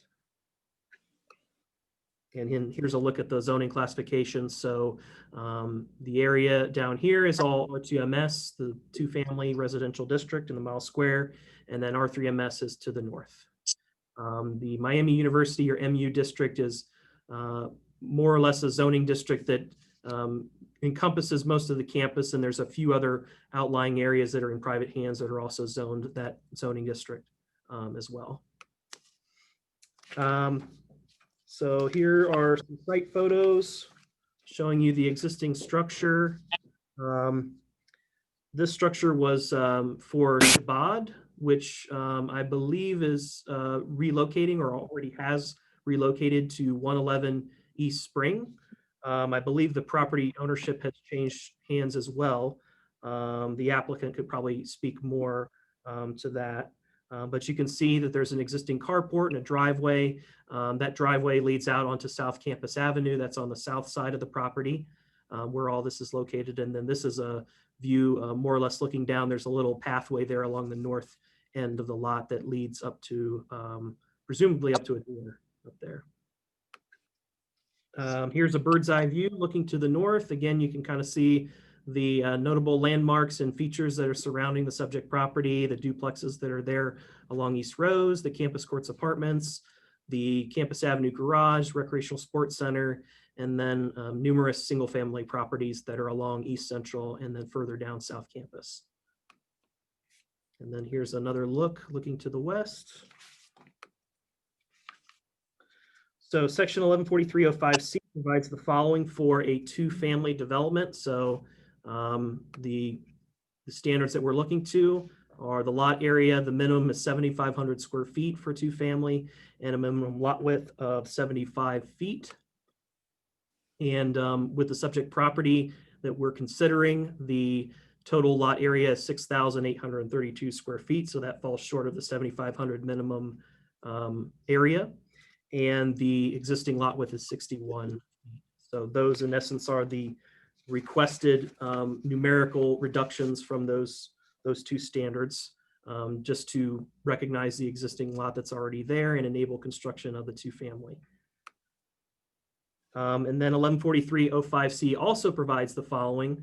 So with this particular lot, you might have noticed that there wasn't an alleyway present. So we would look to the set of standards that deal with lot coverage for lots with vehicular access from a public street.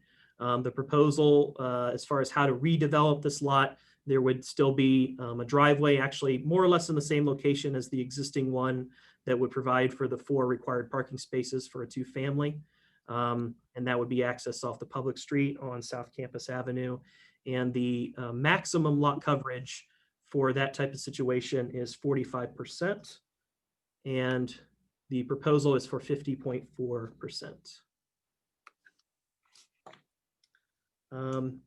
One thing that is notable to mention, this property, which is located here, if you can see my cursor wiggling around, this is where the subject property is located. It's within a larger area that was rezoned back in 2017. It was upzoned from R1MS single family to R2MS two family.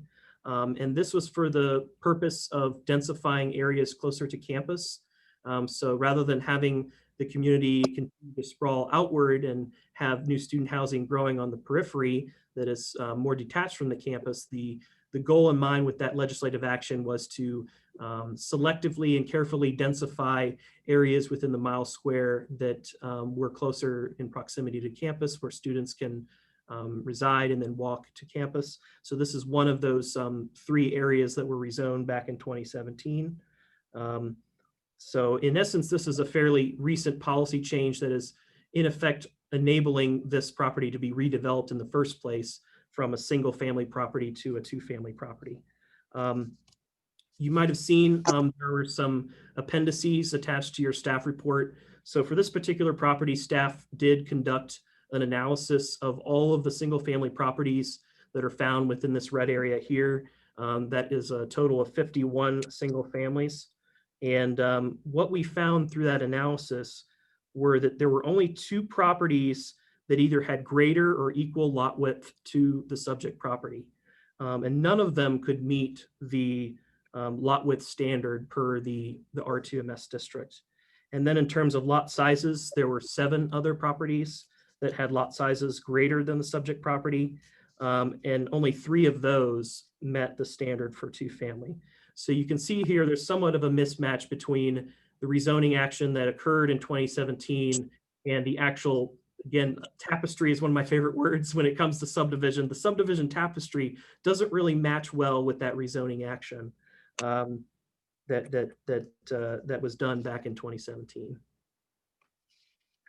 So if we look to the applicant's submitted site plan, so you can see there's a driveway here with the 4 required parking spaces that are oriented in a parallel fashion. And there's a required 3-foot separation from property lines for those parking areas, both from the lot line as well as the structure itself. And there would be 2 principal entrances, 1 per dwelling unit that would be facing upon the street, and that's consistent with our zoning requirement. So you can see setbacks noted here, the 20 feet, the 7 feet, and the rear yard, those are all being complied with. So what we're considering here is just the lot area and the lot width, with the lot width being 61 feet. And then here is the submitted rendering showing what the intended structure is to look like. It's a 2-story structure, and you can see the 2 doors there that are visible. Okay. So I'm going to go through the decision standards now.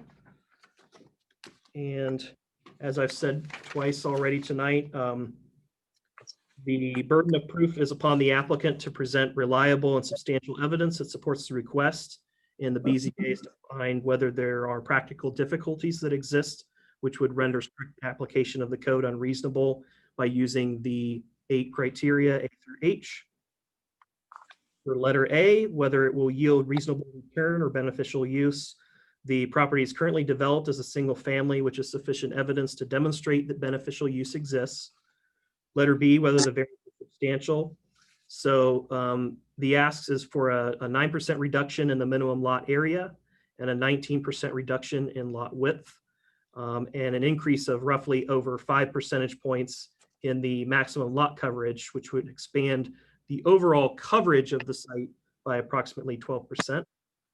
An analysis of all 51 properties, as I said, within the swath that was zoned R1MS to R2MS in 2017 reveals that only 7 other properties in this area with lot sizes greater than the subject property. Thus, there is found to be a significant mismatch between the actual property conditions and the intent of the previous legislative action. That was an action that went through Planning Commission and then ultimately was approved by Council to allow the increased density in this area, as only a fraction of the existing properties constitute likely contenders that could potentially accommodate change in use from single family to 2-family. And with these facts in mind, we find all 3 variances are not substantial within the context of this previously approved map amendment. That's very important to the consideration to increase the residential density to better serve the student population in proximity to the Miami University campus. Regarding criterion C, whether the essential character of the neighborhood would be substantially altered or whether adjoining properties would suffer a substantial detriment. The subject property is adjoined by duplexes in campus commons to the north and other single family properties.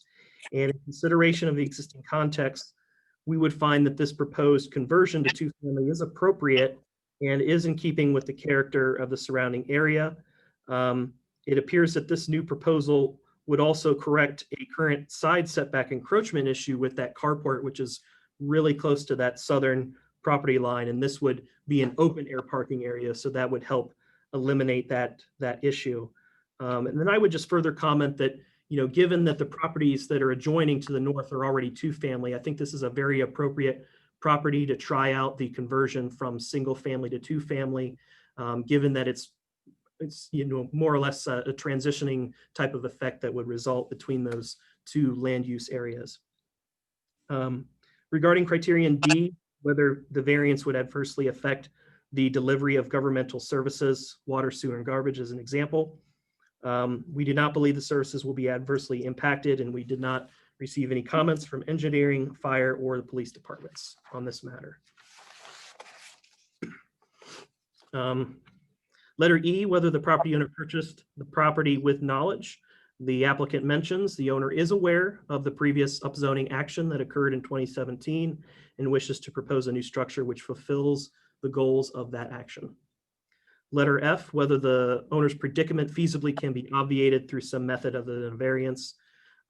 We as staff, we would agree with the applicant's assessment that the subject lot, although it's slightly deficient in terms of meeting the prescribed dimensional standards of the district, is representative of the surrounding area, and conducting the analysis of the existing lot dimensions for single family uses within that rezoned area that went from R1MS to R2MS revealed that the property is actually in an upper percentile in terms of being a good candidate for conversion from single family to two family.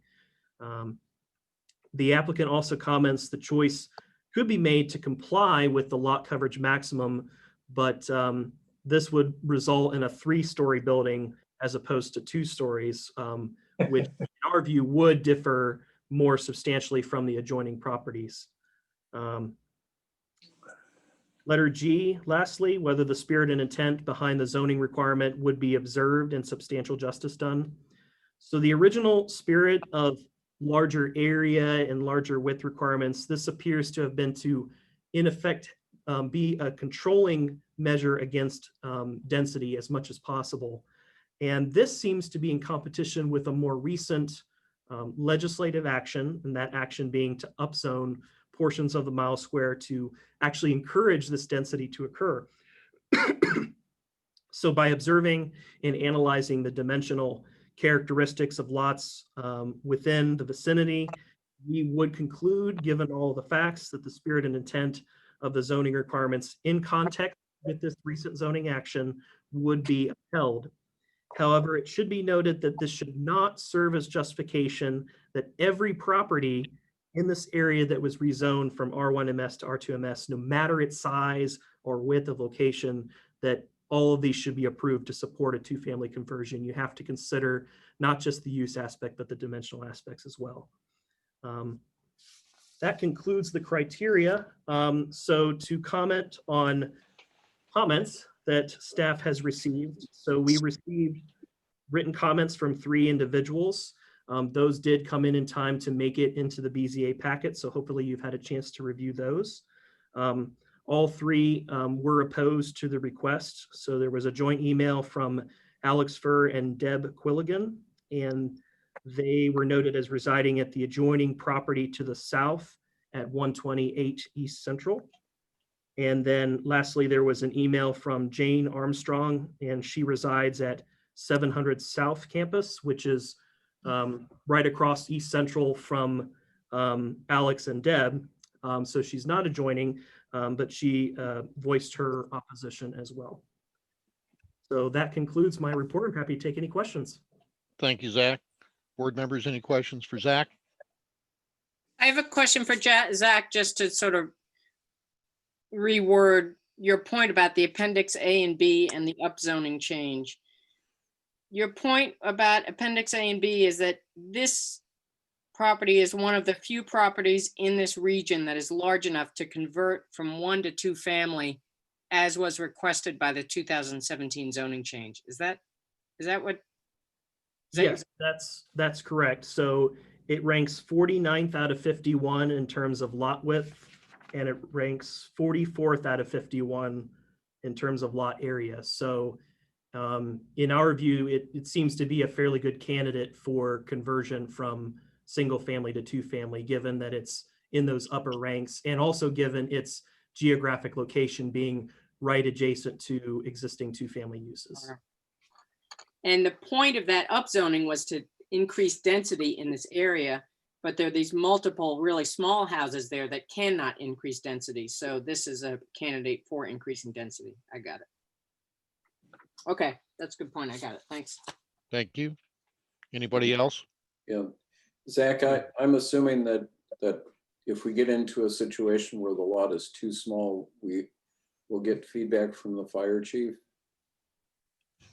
Yes, the fire chief, we always send these applications to him for comments. So he gets to take a look at the proposed site plan and the renderings of the structure. And if he notices anything that he's not comfortable with, then as we've seen in past cases, his comments certainly do carry a lot of weight and consideration. So we review everything on a case-by-case basis. Thank you very much. Thank you. Anybody else? Okay, thank you, Zach. Scott Webb, are you going to present for the appellant? Yes. Sorry, I Please was state, muted. there you go. Please state your name and title for the record. Scott Webb, architect and representative for the applicant. Thank you. Please raise your right hand. Do you swear to tell the truth, the whole truth, and nothing but the truth in matters before this board? I do. Please proceed. All right, well, like last time, I think Zach and staff have done a tremendous job of analysis of this particular property. And so my presentation will be brief. I think he's covered most of the points that I had intended to cover this evening. So let's just go ahead and move on into it then. So I think the primary point that, hopefully everyone understands, and Zach did a nice job presenting here, is that this was legislative action. This represents the intent of our legislators through Planning Commission, through City Council, that this was an area targeted specifically for density. It should be said that during that process, when the work sessions were held and the numerous votes, and it took about a year to relook at the mile square and this density question. One of the things that they did specifically in the R3 section, primarily in the northeast quad of the city, was to really evaluate the lot sizes that exist in there and then change the lot width and area requirements accordingly. Planning Commission didn't do that as it went on down into the R2 and R1 MS districts and left the lot sizes as they had been in the code, which I have been arguing for, according to LinkedIn, 21 years now, that our zoning should in fact reflect the lot sizes in the district and not be a random arbitrary standard. And this is a very good case for that, in that, we have left in place our standard for a 75-foot lot width in an area that really has no 75-foot wide lots. The important thing, I'll kind of take these one at a time. The important thing about lot width is to provide for, as I think Zach mentioned, sort of a rhythm of the street, separation between neighbors and things like that. So, that is also handled by the side yard setback requirements. So I think it's important to note that as far as lot width goes, your protection to your neighbor from this new house compared to any other house in this district, even though our lot is narrower, your protection remains the same. We're not asking for any side yard setbacks. We will stay as far away from the property lines as anyone else would in this particular case. So, lot width is perhaps not maybe as important as others. The staff found, in fact, that I counted 50, I guess it was actually 51, that none of the lots actually have the required width. The area is similar, as you can see from the zoning slide there. This is lots and lots of small lots with some intermingled multifamily sort of in there. We have to kind of think of Planning Commission and City Council's work here as being sort of aspirational and sort of forward looking, in that, yes, there are a lot of really small lots and really small houses here. Apparently they don't expect that to stay forever. In the small houses, you might have the opportunity to combine two small lots into a larger lot. In the case at hand, because we're at 80% of the width requirement and 91% of the area requirement, we don't feel that it's really necessary, or was City Council's intention that we would have to purchase more property in order to increase the density in this area. So that sort of leads us to both the lot width and area question. I really appreciate Zach's appendices here that very clearly outline that the entirety of the area that they rezoned was just simply not examined deeply enough as far as lot width and lot area. So we have to sort of kind of look at what the intent was in the rezoning of this area. And that's why we're presenting this evening. So in that regard, we feel that the variances are not substantial and that it meets the spirit and intent of the zoning code based on that legislative action. So next slide, please. So as we try to do in each case, when we're asking for any variance, we try to ask for the fewest number of variances as possible. So even though the lot is perhaps not as big as the zoning code requires, side yard setbacks, as I pointed out, are met or exceeded, rear yard setbacks are met or exceeded, and front yard setbacks are met or exceeded. So the building proposed fits entirely within the buildable area as is prescribed. Lot coverage, we kind of made the point that, the answer in a district that allows 3-story structures you always have the choice of going wider or going up. We could go up without asking perhaps for a lot coverage variance. Again, we feel that to be appropriate for the neighborhood, it makes more sense that this remain a 2-story structure. And then I think as we saw in our first case this evening, how we handle parking is a question as well. We decided that it was worth asking for a very small variance for lot coverage as opposed to asking for a variance to not provide the required parking. So in this particular case, we're providing the 4 required parking spaces. As Zach pointed out, there's already a driveway coming out of there, so there's no elimination of any on-street parking. So we feel that the spirit and the intent with regard to the parking requirements has also been met, as well as the separation of the parking from the property line, the separation of the parking from the building. And again, we're just trying to present a house here that is appropriate for the neighborhood. We could shave some of these sidewalks down to 30 inches if we wanted to try to recoup some of this lot coverage. We could perhaps shave a little bit off the building itself, but we felt that all things considered, we'd rather have broader sidewalks, reasonable size parking, and respect all the rest of the setbacks. And then once again, as the rendering showed, the building is designed with the mile square guidelines in mind as far as the scale, the materials, and the fenestration, all the parts that our mile square design guidelines require. And then the last slide, please. So again, Zach and everyone, I think, has had a good opportunity to sort of read through the practical difficulty here and the decision standards as they are. The existing single family structure could certainly remain. Zach pointed out it kind of has its own encroachments and zoning violations, but nonetheless, it could still be there.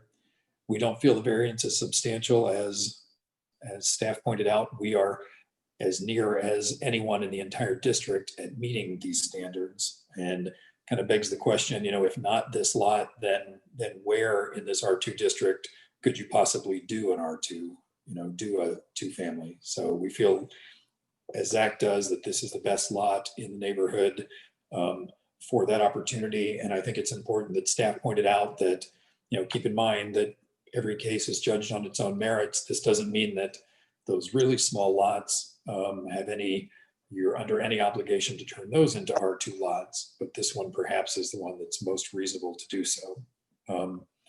Again, we feel that the current character wouldn't be affected. We are adjacent to campus commons.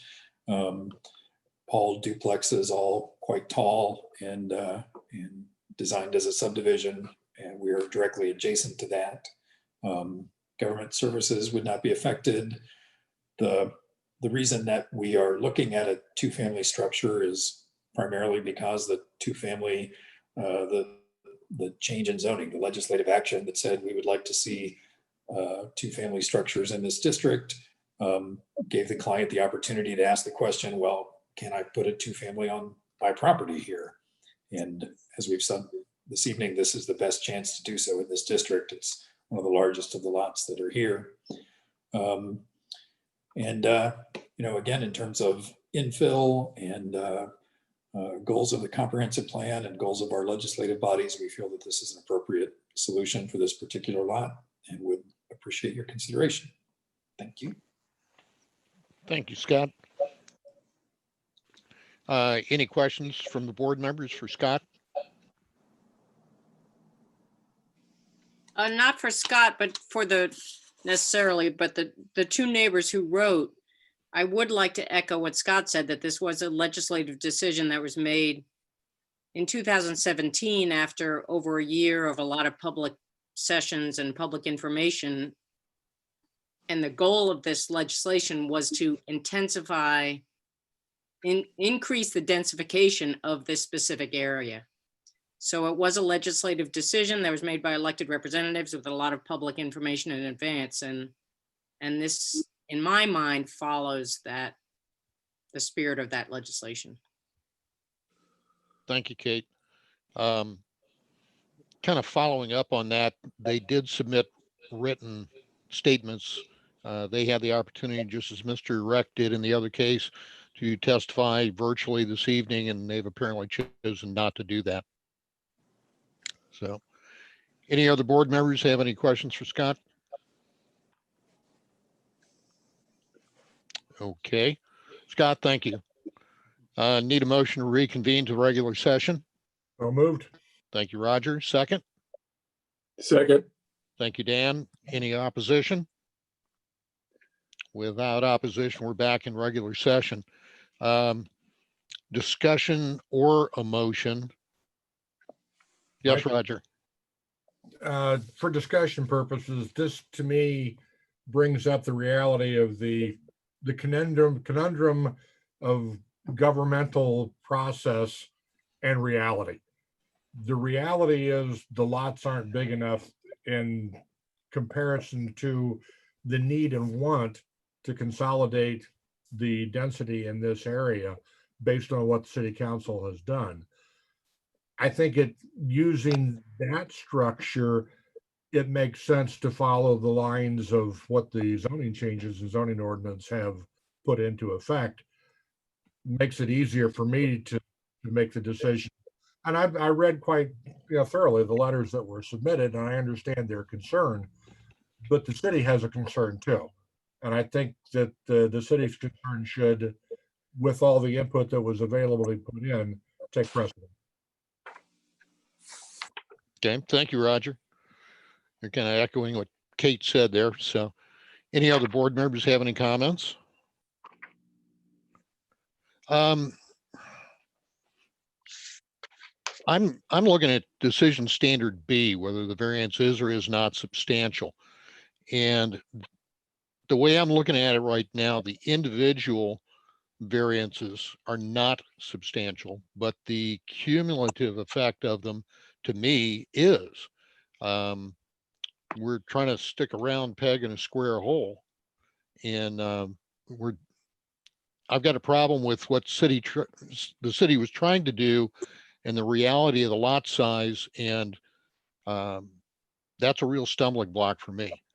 I realize that every effort has been made to keep the variances to a minimum, and I appreciate that, but I'm really in agreement with Assistant City Manager Green, who said that this particular property may have too many challenges, and that's kind of where I'm standing on that one. Anybody else have a comment?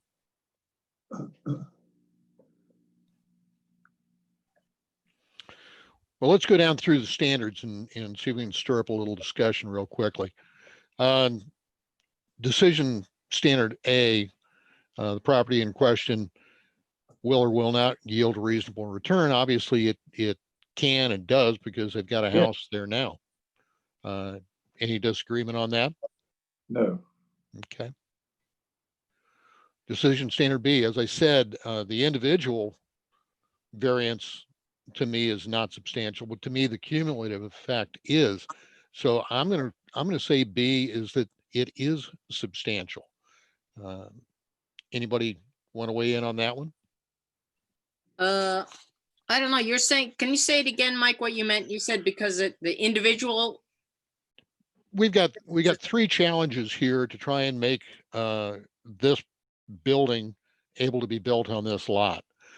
If we look at the individual variances required for lot size, lot width, lot coverage, those as individual variances really don't appear to be that much. But when you've got to have three variances to build a duplex on this lot, that to me becomes substantial.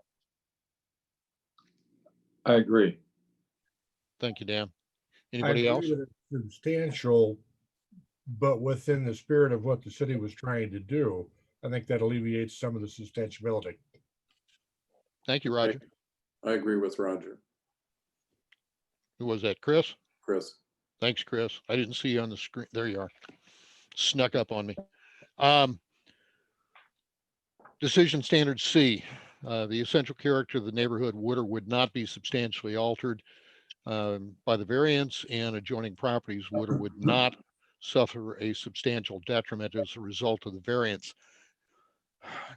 We've got duplexes to the north, so I'm going to say that the neighborhood would not be substantially altered by the variance in the adjoining properties, especially because we've already got duplexes to the north, would not suffer a substantial detriment. I respect the statements written by the two property owners involved, but I'm saying it would not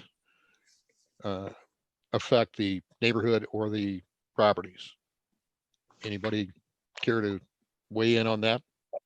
I think we have to respect their opinion, though, Oh, absolutely. the neighbors. Absolutely. So it would affect them. Yes. But could this also be kind of one of those not in my backyard situations? Yes, it could. Okay. D, variance would or would not adversely affect the delivery of governmental services. I think we should all agree it would not. Anybody disagree with that assessment? Okay. Criterion E, property owner did or did not purchase the property with the knowledge of the zoning. Obviously, he was aware of the upzoning on this, so we have to say that he did know about it prior to the requesting the variance. Any objection to that? Well, I would add to that, the upzoning also gave him the leaning toward the fact that it could be relatively easily done. Agreed. Agreed. Criterion F, property owner's predicament can or cannot be feasibly obviated through some method other than the variance. If he wants to build this building, no, it cannot be obviated without another method. Anybody disagree? I will go back to my practicality. The practicality is he could build a three-story building without asking us. Does that practicality meet reasonableness of granting these variances would be my next question. I understand what you're saying because a three-story would be out of character with the neighborhood. Yes. Thank you, Roger. Anybody else? Okay. Spirit and intent behind the zoning requirement would or would not be observed in substantial justice done by granting the variance. Obviously, it would. I mean, the council's put a lot of time and effort into this upzoning legislation. So yes, I think we would do substantial justice. Anybody agree or disagree with that? I agree. Anybody else? I agree. Thank you, Dan. Okay, are there any other relevant factors that need to be considered in this? Okay. Board members, I need a motion from you.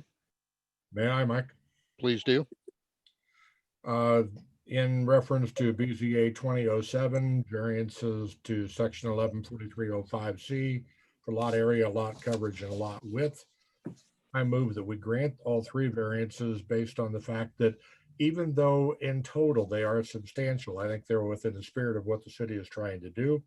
The essential character of the neighborhood would not be substantially altered. It would not adversely affect the delivery of government services. And the property owner, we talk about the knowledge of zoning.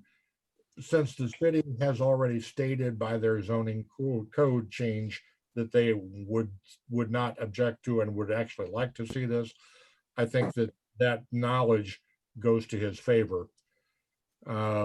The spirit and the intent of the zoning, obviously, in my opinion, would be upheld. Thank you, Roger. Is there a second? I'll second. Thank you, Kate. Roll call, please. And a yes vote is to grant the variances. I'll start with Mr. Allison, Yes. Mr. Hazeman, Yes. Mr. Manere, Yes. Mr. Ames, Yes. Mr. Schnipper. No. The motion does carry. The variances are granted. Anybody need to take a break? Yes. Can I take a 5-minute break? Yep, put your mic on mute and we'll be back. Can you play Beethoven while we're out? Go for it. I'll do my best, but I don't think so.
We stay this late. My office is like a fishbowl in here. Should have like a little plaque that says architect, like a terrarium or something.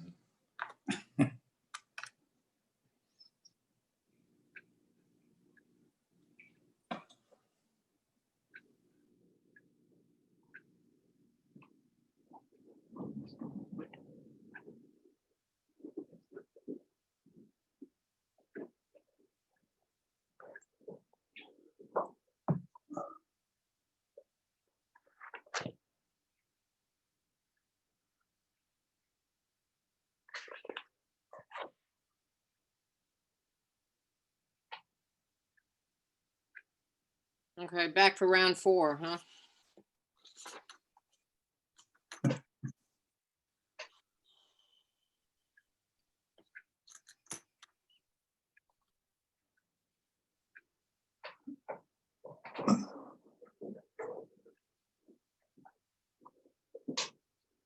Actually, it's going faster than I thought it was going to. With quite thorough discussions, I might add. Yeah, I really appreciate the discussion.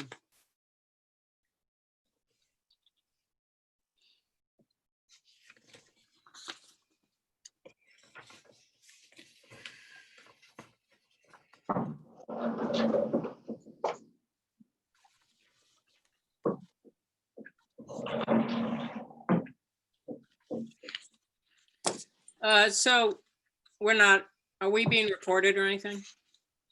Okay, never mind.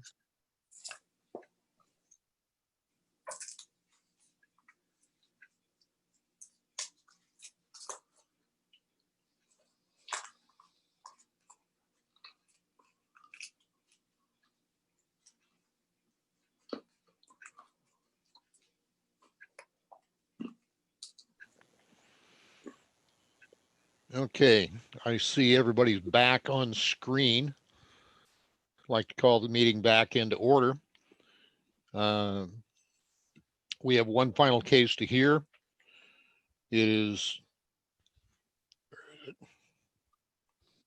for a property at 25 West Spring, seeking a variance to section 114307C in BZA case 2020-08.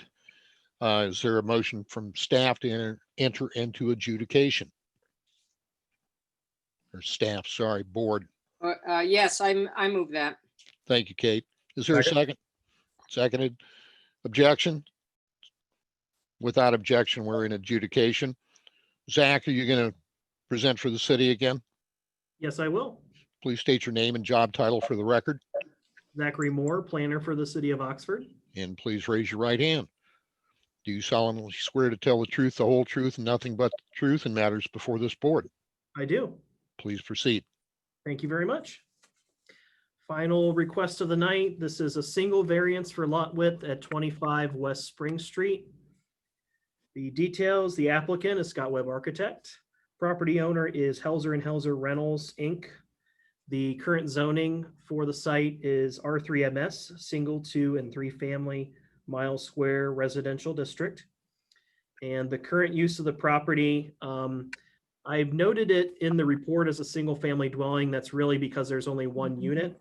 But we also refer to this type of unit as a lodging house because it's permitted for more than 4 unrelated. It's permitted for up to 8 unrelated individuals. That's per a prior housing agreement for the property. And the proposal is a variance to section 1143.07C lot width to enable the construction. So this is a replacement of what's there, replacing it, the existing lodging house with a new 3-family structure.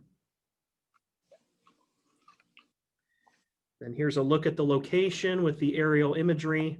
So you can see the existing structure there along West Spring Street. The total lot size is 10,766 square feet, which meets the minimum lot size for 3-family, which is 8,000 square feet. The total lot width that we're examining with the variance request is currently at 57.75 feet. So it is 2.25 feet short of the required 60 feet to have a 3-family structure. And you can see there's a variety of other residential properties that are in vicinity. I believe this one's considered a multifamily, and then there's other single families, another multifamily that's there, of course, at the corner of Spring and Main. And then this is the Stewart Square complex that's off to the west. I think it's off the map, but if you went down Heather Lane further south, you would run into the new Gaslight at Stewart Square development, which consists primarily of 3-family townhouses in that project. Looking to the zoning map, so you can see this is right in the middle of an R3MS zoned area. There's some R1MS there off to the northwest, and then of course with Stewart Square, that's a primarily commercial development, and the blue hashing just indicates that it went through a planned development process.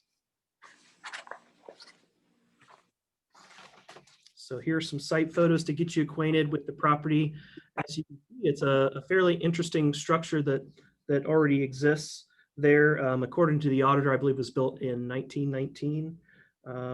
So it's fairly old, and you can see there's an existing driveway that's there. It's gravel actually that extends off of Spring Street. So there's parking that exists there as well as in the back of the property off the alleyway.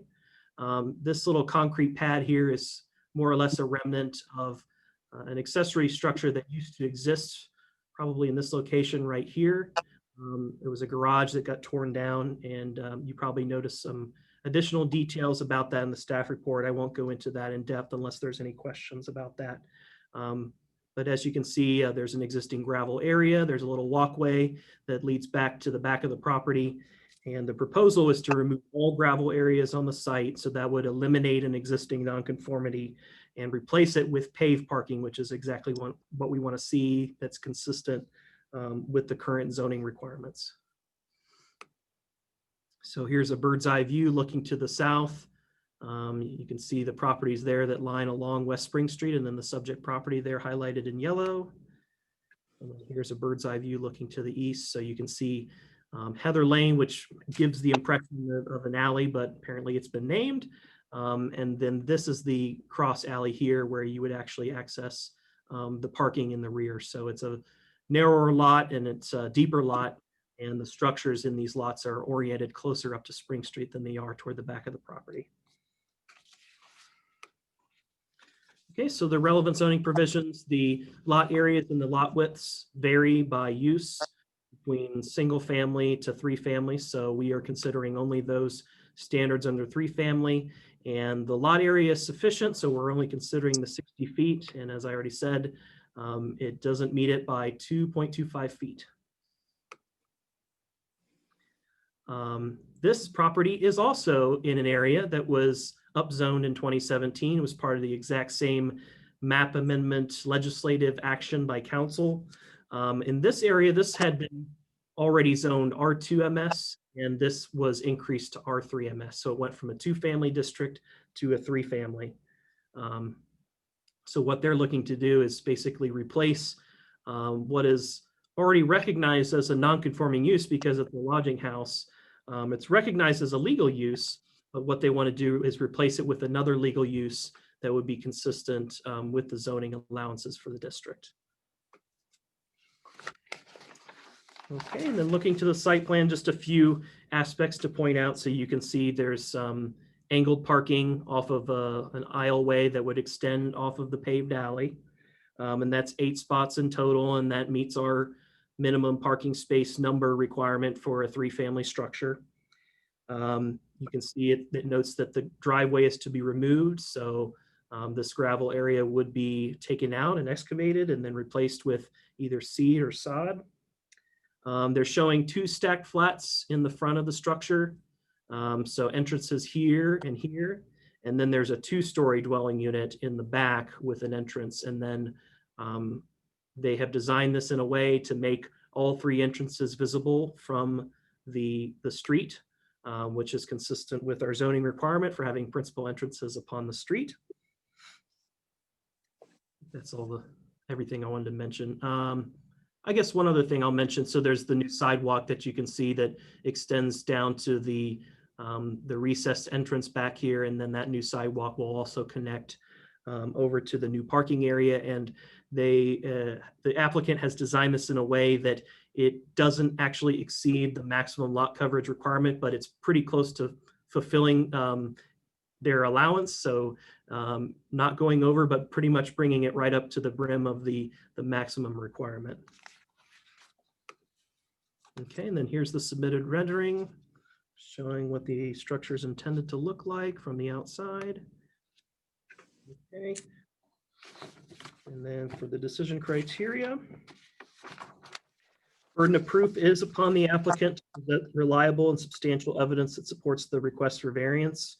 BZA must find that practical difficulties exist that render the strict application of the code unreasonable by utilizing the decision criteria. Letter A, whether the property will yield reasonable return or whether there can be beneficial use. So the property's previous and continued use as a lodging house is sufficient to demonstrate that there is beneficial use already. Letter B, whether it's substantial. So we're asking for a 3.75% reduction in the minimum lot width requirement. So the percentage number is actually a little bit higher than the actual footage that's being requested. We don't believe this is a substantial request. Letter C, whether the essential character would be substantially altered or whether adjoining properties would suffer substantial detriment. So in this case, we believe that compliance with all the applicable setback regulations, which is a 15-foot minimum front yard, 5-foot minimum side yards, by applying all the relevant setbacks, this results in a development that is in keeping with the essential character. I think the intended design of the structure shows that as well. And the proposed side yard setbacks are actually wider than the minimums. So they're showing 10.42 feet and 6 feet. So those are a little bit wider than even the minimums would allow in the side yards. Thus, it does not appear that the structure design is deprived of additional lot width that it could utilize to help fulfill a 3-family design. And the 2-story design respects the predominant architectural theme of the immediate area. And furthermore, as of the writing of this report, when the report was written, no comments or objections were received from adjoining property owners. And since then, up until now, we have not received any comments from any owners or any residents in the community. Letter D, whether the variance would adversely affect the delivery of governmental services. We don't believe these will be adversely impacted. We didn't get any comments from engineering, fire, or police. Letter E, whether the property owner purchased the property with knowledge of the zoning restriction. The applicant indicates the owner is aware of the previous upzoning and wishes to attempt construction of a structure that is meeting the goals of that action. Letter F, whether the property owner's predicament feasibly can be obviated through some other method. The lot width of the subject lot is fixed in place, and the notion of reconfiguring the lot lines to widen the total property width by just 2.25 feet, we don't see that this is a practical solution, just given the developed state of the adjoining properties. We see the variance as the most feasible option for developing a three-family structure. And in his letter, the applicant discusses trade-offs in choosing to max out the allowable 45% lot coverage rather than ask for a second variance. Letter G, whether the spirit and intent behind the zoning requirement would be observed and substantial justice done. So the spirit and intent of lot width requirements is to ensure a predictable ratio of building size with space between buildings, while substantial justice is already done because we're ensuring that either a single family or a two-family may be built on the property without needing a variance. Given the minor nature of this request, it is staff's assessment that the spirit and intent of the zoning requirements in context, again, with the recent upzoning action, we believe the spirit and intent would be upheld and substantial justice done. And we don't have any other relevant factors to comment, and did not get any public comments. I believe that concludes my report, and I'm happy to take any questions. Thank you, Zach. Board members, any questions for Zach? I have a question for Zach. This is outside of our purview, but parking access from the alley is okay? Yes. Okay, Thank you. that's all. Anybody else? It's not only okay, but it's preferable. Okay, even better. Thanks, Zach. Any other board members have anything? Okay, Zach, thanks for your, as usual, expert presentation. And who's going to present for the appellant? Scott, is that you again? Me again. As usual, name and title for the record, please. Scott Webb, I'm the architect and the owner's representative. Please raise your right hand. Do you solemnly swear to tell the truth, the whole truth, and nothing but the truth in matters before this board? I do. Please proceed. Okay, well, once again, thanks to Zach and staff for a very thorough staff report and well-reasoned, I think. I think of all of my three cases this evening, this one is probably the one that is, in my opinion, the easiest and sort of exemplary of what variances are for. We have a situation, if we could go to the next slide, please, where zoning is set out to create minimum lot sizes in a couple dimensions, both by width and also by area, in a situation where we have 96% of the width, but we have 150% of the area. That just simply seems like a reasonable trade. It mitigates the proposed, the potential downsides to this, and is the perfect example, in my opinion, of a practical difficulty and a mitigating solution. So as Zach pointed out, this was specifically targeted. This was an R2 area where all the lots almost met the R2. I kind of pointed out in the last case that when they rewrote the R3 section, they also took into account lot widths. And it's true that 60 and 66 feet are very common throughout the mile square, certainly from Spring Street North. This one missed it by a couple of feet here, 30 inches, something like that. But nonetheless, City Council and Planning Commission and City Council had the legislative action purposely to change this from R2 to R3, presumably because of the perhaps the traffic on Spring Street, the adjacency to Stewart Square, the other multi-families in the area, and just an area that, I think the studies kind of showed this is a 100% student occupied area, and therefore we can maybe squeeze a few more in here. So in the regard that we are asking simply for a lot width variance, providing 96% when we have 154% in area, we feel that taking those two in combination pretty clearly say that the variance is not substantial. And the fact that we're intending to do two things with regard to Planning Commission and City Council's goal. First off is eliminate a lodging house, which, are a grandfathered, so to speak, a legal nonconformity. Nonetheless, we never want to see them again. And so this is an opportunity to eliminate that in favor of a compliant structure, compliant for the district and the uses that were intended there. So next slide, please. So as Zach pointed out, the intention here, and as I've said in each case, is to ask for as few variances as possible. There's a lot of different ways to approach this project. When you get to a 3-family structure, we could have simply put one front door, a common hallway, and a shared entrance, more like an apartment style living. We felt perhaps what was more appropriate for the neighborhood was to have them more house appearing, each one with private entrances and private little porches. So that's the avenue that we took. As Zach pointed out, a lot width question often is there to ensure separation between the neighbors. It's by design and on purpose that we have exceeded the side yard setbacks so that our lacking in lot width does not affect our neighbors. You're not going to have a house any closer than you would if we had our extra 30 inches there.